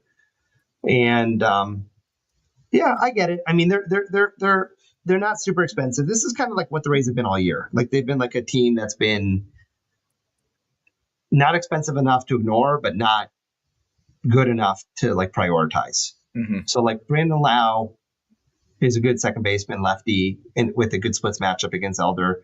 Aranda's only 3,800. He's off to a decent start. Mizer's only 3K. So those are all three lefties. I don't hate it. I don't hate it as like a mini or a one-off for those guys, but they're not a huge priority. They've got a big total, so they're probably, they're decently owned. They look like fairly negative leverage. If you refresh, we have most up-to-date ownership and stuff. Okay. Yeah, so let's see. But I would imagine they're fairly owned. I like to do advanced. Yeah. So ownership. I mean they're not like crazy owned. Their LevX got a little bit better, right? But they're not unowned. So I think they're fine as like a one-off minis for those guys that we just mentioned, the lefties. And then we said let's look at the Braves, Boston, O's, Phils. So Braves we talked about briefly. I think they're okay. I mean, they're not like hot right now, and the sheets don't think that they're, a super duper strong play. They're fine. They've got an A+ that's in the middle of the road. So, I don't know. I mean, Taj Bradley might be a little bit owned, so I guess you might get a tiny bit of leverage, but big slate, I don't think you get a whole lot of direct leverage. Not a huge priority. I think that's just an avoid for me. Boston, and then the O's and the Phils, and then let's just build some shit because we're running out of time. So Boston's got Davis Martin. Is he an opener or he's real? He's fucking been terrible so far this year. Somewhere in between, I think. Okay, let's see what he's done. He's gotten shelled so far. 5 and 6 innings. XFIP over. He got killed by Detroit last game. To be fair, as I mentioned, Detroit like super legit, underrated team. Yeah. So career-wise, this dude, it doesn't look as bad as he was last game. And again, tough matchup against Detroit. True average-wise, looks like he's not horrific. He's like middle of the road, right? Yeah. So, Boston's one of these teams that's like interesting. I mean, they're super streaky. Devers is getting really hot. Duran wreaks havoc on the bases. If we look at the research sheets when we have more time, like he's got a very high event per plate appearance number because he steals bases every time he's on. Okay. Costas is just atrocious. Willie Abreu is cooling down a little bit, but off to a really good start. So I think they're an interesting team. I would imagine they're going to be fairly owned. Roto Grinders has them fairly highly ranked, and then Sheets have them is the third highest owned. So they're the highest negative LevX, right? So so you can't okay, just don't play, to state the obvious, don't play Pavetta, DeGrom in Boston, right? Let's just start there. And maybe just avoid Boston. I mean, their 8+ is all the fucking way down here. They haven't been like some amazing team. And Davis Martin had a terrible start last game, but career wise, the dude is like not that bad. I mean, career wise, he's been mediocre, but not horrific, right? I will say two things about this matchup. One, Boston has looked really, really good in terms of trending, right? Like their trending stats are really good. But from a baseline perspective, models don't love Devers. They don't love Cassis. They don't love Story. They're low on Campbell, Abreu, Sable, and Rafaela.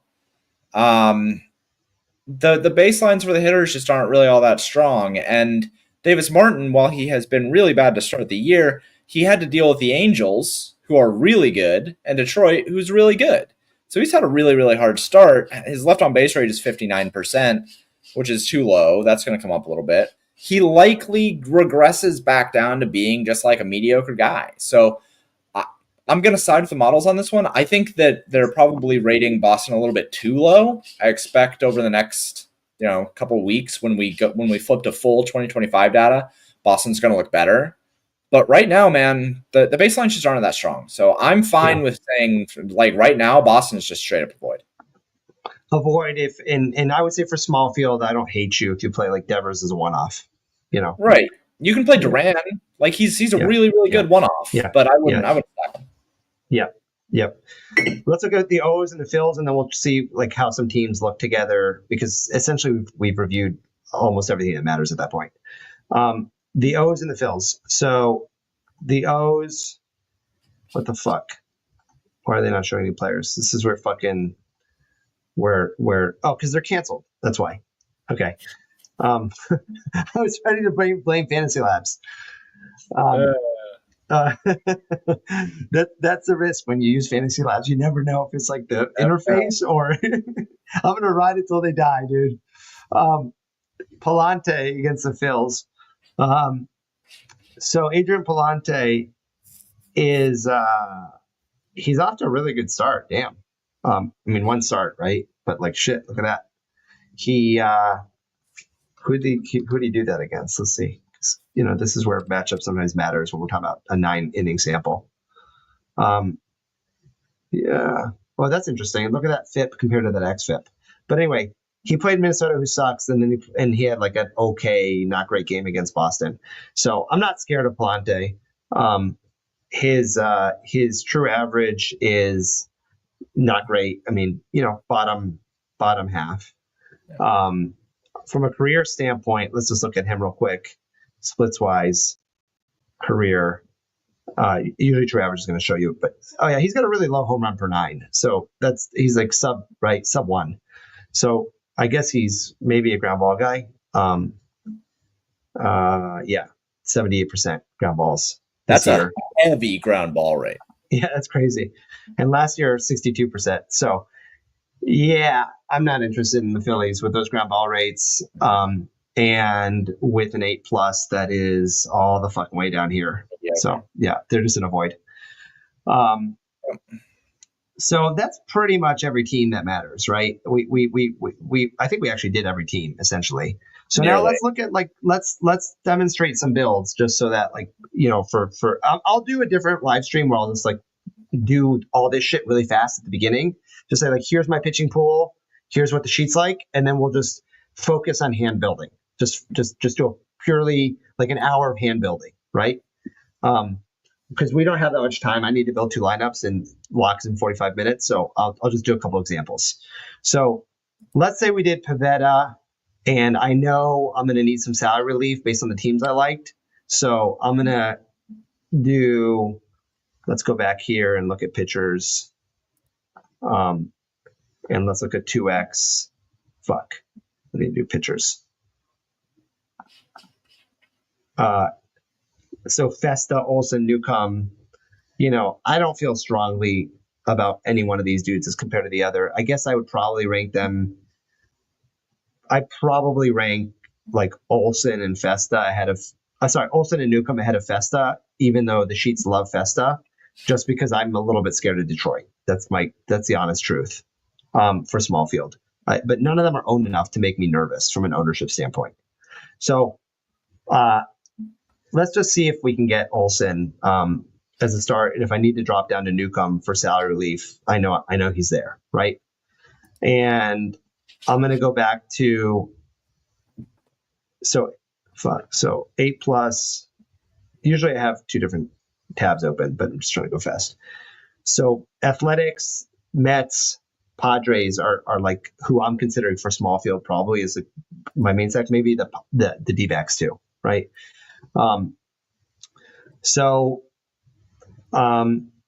Athletics. So let's look at the Athletics, the Mets.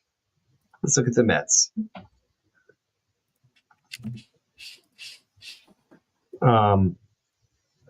Yeah, I don't know. Let's look at them. Yeah, it's funny because none of the teams that with the high totals today that the sheets love, I'm like in love with every position. Mm-hmm. Padres, but I still want to demonstrate this. So let's look at the Padres just because they're facing that bullpen and they've got some interesting options, right? If we just go 1 through 5. So I'm probably not playing Elias Diaz. So I already know I need a catcher. And I'd like a catcher who's on the cheaper side if possible. And I know I'm going to need I'm not playing this. I'm probably not playing the second baseman on the Padres because it's Jose Iglesias and I'm not playing him.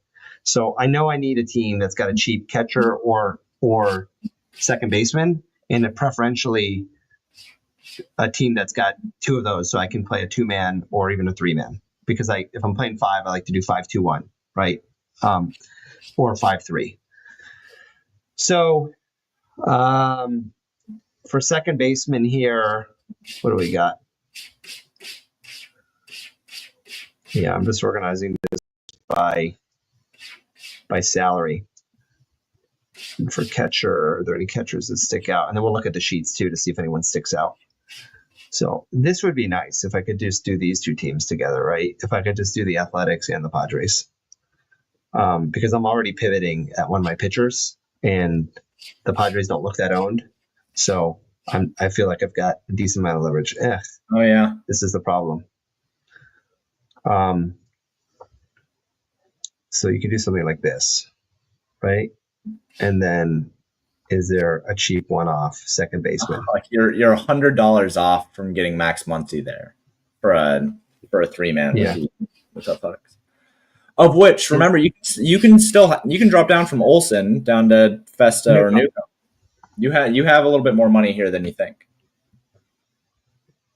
Yeah, the problem is second base is kind of a quagmire. Yeah. I mean, with such a big slate, you would like some better second baseman to play. Like I'd like to get up to Brown and Lau if I could. For my one-offs, I like either really really good value, or I like a stud pay up. Right? I don't hate Otto Lopez for that matter. Right? I mean, so he's 800, and what do you know? Let's see here. 800 off of 7,100 is 6,300. Look at that. Look at that. Yep. That's a fine small field lineup right there. Mm-hmm. Mm-hmm. That's a small field lineup. You got your 2-man A's with Langs, Blade, who's, Blade's nothing to write home about, but Griffin Canning's nothing to write about either. And Blade's 3,900 batting the 5-hole right after Langoliers. They're correlated, right? And we talked about Parker being lucky as fuck and Al Lopez not being bad. So I'm just going to go ahead and save that. So that's just like one example, right? So let's build another one for fun. But I don't hate that lineup. Not gonna lie. I don't feel the need to play DeGrom. I got to tell you because all the pay-ups are all the teams I like are expensive. So I'm probably doing a pay up and a pay down, right? I'm just doing pivot out with one of these value guys and just choosing between Festa, Newcomb, and Reese Olson. So let's look at the sheets again. 8+ athletics, because I like to build two lineups that are kind of different for just diversification purposes, unless I have like super strong conviction around one stack. James, did people write any questions in the meantime? Nope. People have just been watching, hanging out. I know that Carrington wants me to do some portfolio management show off here after you're done with a hand builder too. So Okay. do that. Let's look at the D-backs, because I have a little hard on for the D-backs in general. Sure. I just like them. I think they're good. Quintana's like not a great pitcher. I think people are going to be scared of Carroll because it's lefty, even though we just looked at Quintana has sort of reverse splits. Mm-hmm. They're cheap enough that they're in consideration. I hate doing Grichuk because he's fucking going to get pinched. Yeah, but life goes on. I love that Tawa at second base, which we just talked about is trash, is a punt one-off where I can do the reach around, right? Because that gives me a nice little salary relief right there. I could also skip Grichuk and just play Jake McCarthy or Moreno if I need him a catcher and do that correlation to 7-9, 1-2-3. Yeah. So I can keep in mind that Grichuk is replaceable here, but it's hard to ignore Grichuk batting cleanup. Do we have the fucking D-backs lineup yet? I mean, it's 6:15. Because this is where, let's see, it's like an underdog. No, we don't have them. Big rip. What's that?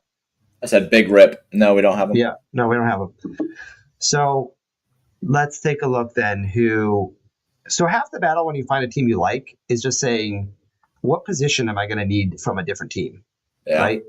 Like with these dudes, like I'm probably not playing Josh Naylor for 4,900. Not like I don't respect him enough for that price. So, I need a first baseman, and I'm probably not playing Gabriel Moreno, although he's not terrible. The other thing I'll do, just to demonstrate the sheets here, is I'll say for hitters, specific team,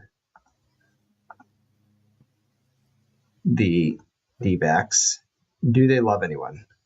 What do you know? Tim Tawa, look at that. Carroll, Tawa, Eugenio, Perdomo, Grichuk. So, they feel like, yeah, it's kind of what we just said, right? They're skipping Naylor, skipping Moreno, and then the other dudes look a little bit better. If we had more time, I'd also go to research sheets and we could look at like expected slug and stuff like Jason likes to use. Mm-hmm. But this is kind of what you're doing if you're using them, and you're probably skipping Grichuk for Suarez if you need to. I don't like losing the correlation is my issue. I don't like skipping more than 2 spots if I can avoid it. So I need a catcher. Well, let's see how much salary I have. Can I do double pay up with DeGrom? Yeah, you can. You can, or you can either just say boom and use Yamo instead, right? But it feels a little cute because the D-backs aren't that owned. So I don't know. I mean, lower your volatility, right? Just use DeGrom. So we need some value at we don't need super value, but we need some value at catcher, first baseman, and third baseman. Catcher is always the same shit. Can we do Machado with? That's too much. Well, no, because the Padres have a cheap guy. They have Gavin Sheets, remember? Oh, yeah. Yep. That's why. And then, yeah, catcher's always a fucking pain in the ass. I could just say fuck it to Grichuk, right? Like I said, and just say catcher sucks anyway, so just do Moreno there, right? And then find a one-off in the outfield, or find a one-off or use a Padre in the outfield. What are the Padres in the outfield that I could correlate? I could play Tut. I don't think I can't fit Tatis. So I'm looking for someone in the upper 2s, lower 3s as a one-off in the outfield. And do we have anyone who fits the bill? We got in the models. Is there any big old fucking Paydirt hero in the ROL? Who's that? Well, let's find out. Oh, I thought you were saying there is somebody already that you knew about. No. Let's find out if there is. Lockridge, actually, 2,400 for San Diego. Models like him. I noted that he has a high event per plate appearance. So I'm just scrolling down to outfielders 29. And when I'm looking at this, I've gotten used to looking at the colors and just seeing the 2X, 3X, 4X, right? So Siri sticks out at 2,900. And then, but that'd be double one off, right? No, that wouldn't be double one off. That's interesting. Right? It's not a bad lineup. No, I don't mind Say Siri. that one. I mean, has Siri done anything? Or is that just like Jose Siri, he has a lot of power. He came over from the Rays last year. He was a Paydirt hero for a while for the Rays. He's off to a shit start, but he's facing a lefty. And let's see what Siri. Let's see what Siri's done career-wise against lefties. Not because he's got enough of a sample that like career splits matter for opposing pitching's handedness. This is just 2025. Yeah. There we go. Career, not very exciting. I mean, that's pretty bad. Yeah, he's just power hitter, pure power hitter. That's all. Yeah, so I don't know that I love him. I mean, I if I need to, I can do it. I mean, I can also just drop from DeGrom, right? Like I don't have to play DeGrom. Right. Let's go back to sheets. So Siri sticks out. Collins, Hayward, Lockridge sticks out, like you said. Yeah. I wish we had the fucking Padres lineup for God's sakes. Yeah. Because I mean, Lockridge is usually batting pretty low, right? So if I'm using him, he's batting low, but like remember the Rockies bullpen is going to provide for you, bro. I'm not worried about that. I'm worried about correlation. Right, but okay. So look, to your point on correlation with a secondary stack, you were just looking at playing Jose Siri, who has literally no correlation to San Diego. Sure. Lockridge does have correlation and gets a fucking nuts bullpen. And so, yeah, to an extent, the correlation is lower, but only lower because you're playing somebody on the same team. You were looking for a cheap one-off. Lockridge has infinitely more correlation to San Diego players than a one-off does. That's fair. That's totally fair. I could also just say fuck it to Moreno, play Machado and the Padres and just say, you know what? Oh, okay. Hold on. Because I like the Padres. I like anyone against the Rockies. Yeah. That's the truth. I could do Arizona and just say Nailers, and that doesn't leave me any money. Because I kind of want one team with Pivetta DeGrom and just like a lower owned main stack. I feel like that's one way to just not overthink this slate, for small field. And to me, the D-backs sort of fit that bill. Like they're not going to be owned enough to be worried about them, where I can eat Pivetta DeGrom and then they feast against Quintana, Right.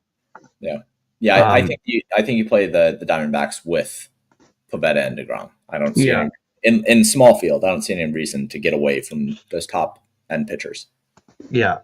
Let me just build one more so people. I mean, I do want to do like just one. It's very annoying. We don't have these lineups yet. It's weird, right? Because it's like 6:30.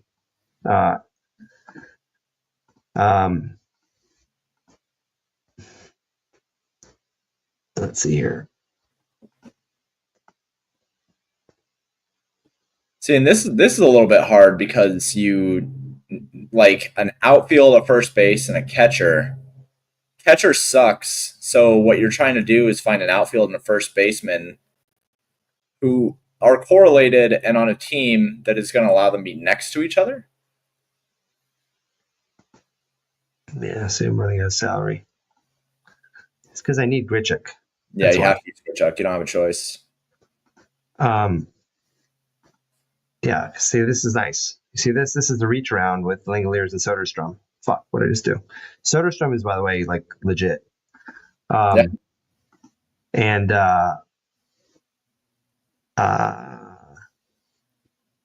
I don't really want to pick on Newcomb, but like you can do worse than a leadoff guy. Lead off. Yeah. I mean, Miguel Vargas, former Dodger, I believe. Yes.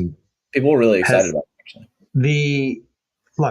the fucking White Sox blow, right? But let's just see if he himself has done anything, because I'd feel better about batting their leadoff batter. If I batted Maton the other day against the chalk pitcher, and he got me 6 points. He doesn't do anything. But Vargas was like a really decent prospect, I believe. Like he that was like a big deal when the Dodgers shipped him to the White Sox. Yeah, that's right. That's absolutely right. Career wise, like the dude is like not bad. He was on the Dodgers, and his career statistics are pretty bad. That's why he got shipped. That's why he got shipped. Yeah, you want to show off your stuff before we jump off and see if any questions. Yeah, my fancy stuff. Sure. Yeah. So do I need to like make you take over? You got it. You need to do nothing. I've got Okay. this. All right. So what I already did was I already downloaded some things to make sure that I can just load this up. But right now I have the optimals because people have been kind of struggling to upload this. So what I'm going to do, I just exported this from the optimals tab on the sheets. And here's how you run to set it up, right? So we're going to delete this first column. We don't need that. Next, what I like to do is I'm going to take all of this, I'm going to sort it, I'm going to filter.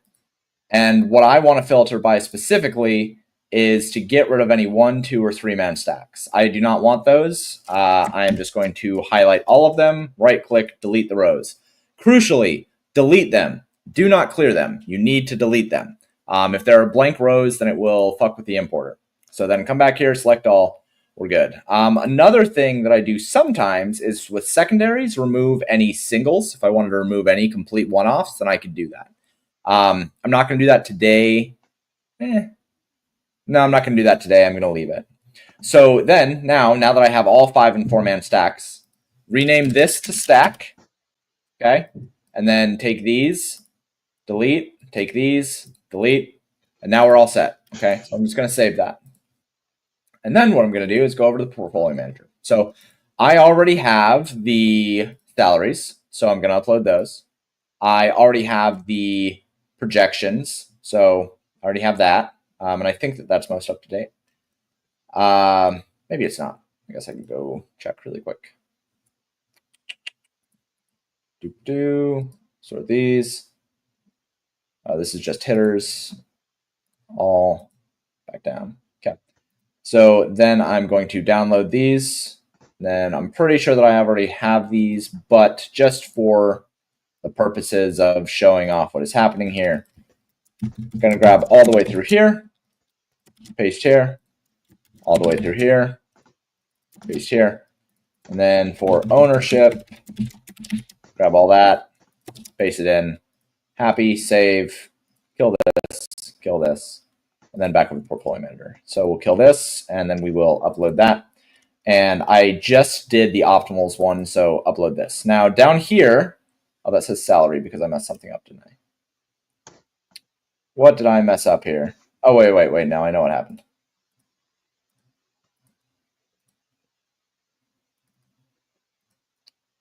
Browse, temp. Oh, wait, that's wrong. Browse optimals and touchdown.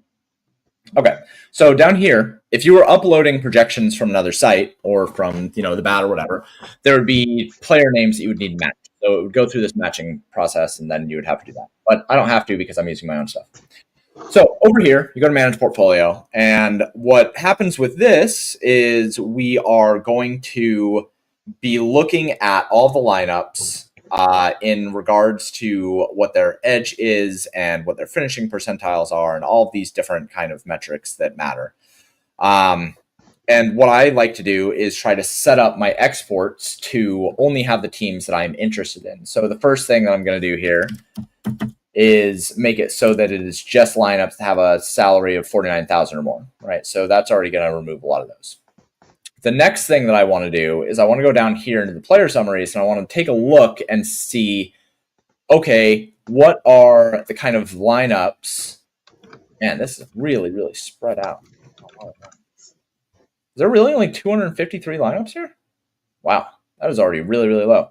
Okay, so I will sort this by average lineup edge and see if there's anybody who is used a lot that is a heavy negative lineup edge. And what do you know? There's Jacob deGrom, right? Like negative 10% lineup edge on Jacob deGrom. He just does not look like that good of a play. So I'm probably just going to come up here. I'm going to say, do I want to remove any players? Yes, I'm going to remove Jacob deGrom. He's not somebody who I would like to use. And I'm going to submit, and then that's going to parse things down more. Now, if I had a lot more options, then when I come up here, what it would say is what kind of exports do I want and what do I want to sort by? So I'm going to sort by lineup edge here. And then I'm going to go back into the range of outcomes and I'm going to say what teams am I interested in? So we already went through all the teams. We're interested in the Athletics, the Mets, Houston, Padres, and Arizona. I'm going to go back in here and I'm going to say, okay, based on the range of outcomes, I'm going to want majority probably, Athletics. I would like some Mets. I think that those two both with strong 8+ runs, I would like them to make up the majority of my portfolio. Come over here and say, all right, for Arizona, let's just zero all of these out. And I should probably make a button that lets you just zero all of these out initially. Going to note that for after I'm done with this live stream. But yeah, so I want, say, if I'm building 20 lineups, I want 5 Athletics. I want like 5 Mets. Let's say that I want 4 Houston. I want 4 San Diego Padres, and that's 18 lineups. And then I can find some ways to kind of, figure out what else I want to do over here. We like Arizona, but what I think is going to happen when I go into the portfolio manager and I go down here and, look at who's the most used, I'm getting a lot of Yamamoto. I'm actually getting a lot of Bryce Miller, a lot of Parker, right? Like I'm getting kind of these guys that I think are a little bit twitchy. So who do those guys face? Let's see. So Parker, Washington was up against what, Miami, right? Yeah. He was up against Miami. You're getting Parker? Yeah, I'm getting some Parker. I'm getting Miami one-offs. Yeah, I kind of think that I might want a Miami lineup or two because we said that he was powder keg. So I'm going to dedicate a little bit to Miami. And I'm getting a lot of Yamamoto. And I'm a little bit worried about that, just like a tad. So who does Yamamoto face again? He's facing the Cubs. The Cubs, yeah. So yeah, I'm not a super exciting matchup. Yeah, I'm gonna want a Cubs lineup. So now here's 20 lineups. I'm gonna go ahead and submit this. And then when I download my portfolio, it's all nice and tidy. We see that I have my lineups here. This is all ready to be uploaded to DraftKings, right?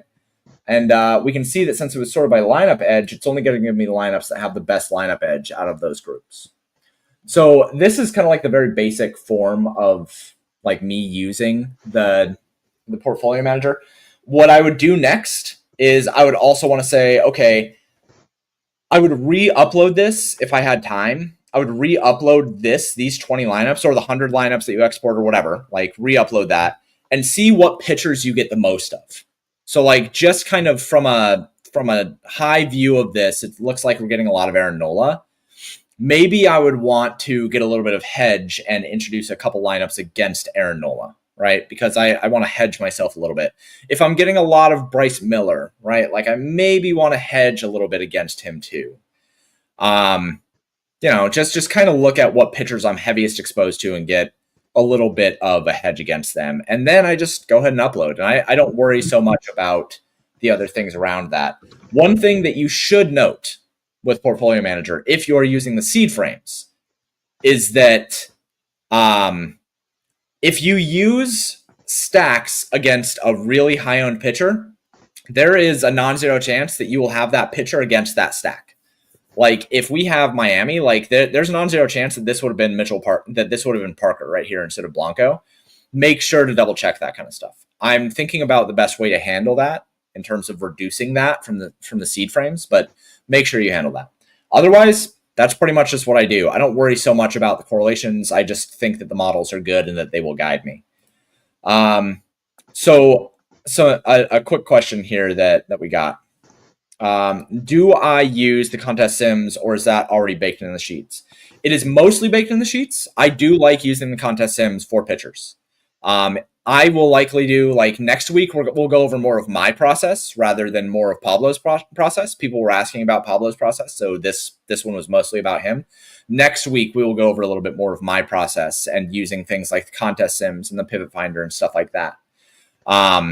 But the contest sims will mostly tell you, like, I can go to the contest sims now and I can just say, like, let's refresh this really quick. And so it already starts out on, like, the settings that I like to run it on anyway. But when I use the contest sims, I run it on a small field, very sharp contest because I play things like the 250 and the qualifiers and stuff like that, which are typically smaller contests with sharper players. And all I'm trying to do is, like, run it and get an idea of what pitchers are most valuable and which pitchers are least valuable. So I go straight to the exposures and I'm like, yeah, I don't really want to use these guys very much, right? Unless I can, like, cancel them out with a stack, right? I know the Athletics are going to be lower owned, so I don't mind using one of these guys, but everything that I have built says DeGrom is not the play that I want. And then sort it by positive edge, and there's Aaron Nola and Reese Olson, right? Like, I would much rather be on that combination. The other thing that I think is important is stack type statistics. So 4-man stacks are the most used in the contest sims here, but the average ownership or the average projection for a 5-man stack is higher. The average GPP projection is higher. The average fantasy points are the highest in 4 and 5-man stacks, notably higher than everything else. So 5-man stacks are useful on a slate this large, but they are still going to pale in comparison to 4-man stacks most of the time. So that's kind of how I look at the contest sims. We'll do a longer breakdown on that when we have more time next week to go through, like, my own personal process. But yeah, that's pretty much it. So, Mr. Pablo, do you have any thoughts here? No, I mean, what I would just say is that I would encourage people to, like, sort of the sheets can be, the models can be, I think, a little bit overwhelming until you've messed around with them a bunch. And it's one of those things, like, where the more you dig, the more you're going to find.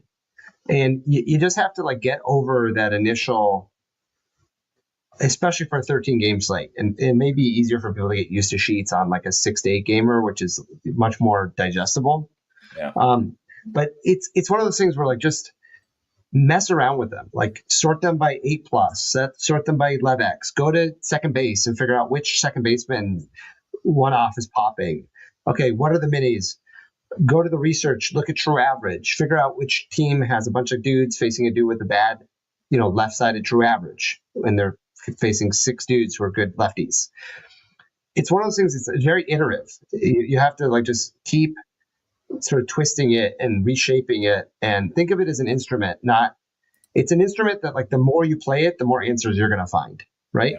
And I know that's, like, not as satisfying as just, like, here are the plays. We're always going to do some version of here are the plays because we know people want that, right? So, like, on a normal slate, we're going to go on in the Discord and write, here's my pitching pool, here are my top 5 stacks, here are what the model's like for 8+.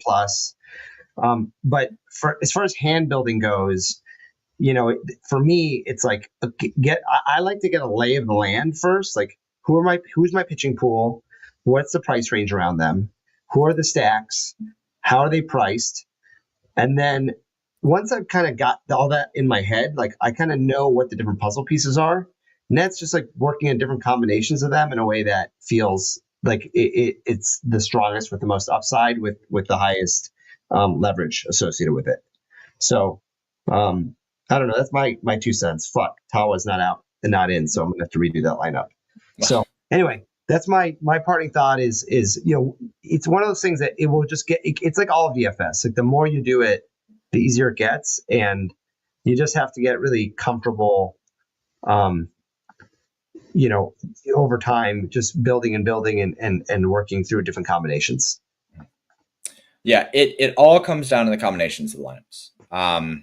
the models will do a very good job. And, maybe I should build something that kind of tells you, like, maybe I could put in the scoring percentages that says like outfield heavy or infield heavy or something like that. That might make something that makes it a little bit easier to use. But when it comes to using the models and using everything at your disposal on the site, I mean, the fact is that Paydirt has a lot more offered than a lot of other sites. And so there can be a little bit of analysis paralysis because there's so much to look at. But that also gives you a lot of avenues to find something that you get comfortable with. If the thing that you're comfortable with is just looking at the scoring percentages and then looking at the optimals tab and trying to sort down based on those scoring percentages, then that's great. That's what you should do. But if you really want to build high quality lineups, I think the most important thing that you need to be doing is looking at ownership, getting an idea of how lineups are likely to come together through the rest of the industry and how you can beat them. And if you do that and you use the sheets and the leverage metrics that they provide, I think that you'll end up building really, really strong lineups for whatever kind of field that you're in. So this has been a marathon, 2.5 hours. We gotta pick a smaller slate next time to start with. No kidding. It's our fucking fault for starting with a 13 gamer. But this has been a bit of a marathon. Thank you guys for keeping up with us and like hanging out with us. If you go to where is I already fucking closed it out. Okay, well, just kidding. If you go to PaydirtDFS.com, you'll find all of this info. You'll find all the models. You find all the subscription stuff. We just started backup content this week, so expect a lot more content coming through. Thank you guys for tuning in. Thank you guys for answering or asking questions and hanging out. If you need Pablo or I, we're in the Discord basically all day. We'll answer any questions. And next week, we will go over a little bit more of my process in using the contest sims and the portfolio manager and stuff like that. So thank you guys. Appreciate it. If you got any questions, hit us up. Otherwise, thank you guys so much. And we will talk to you next time.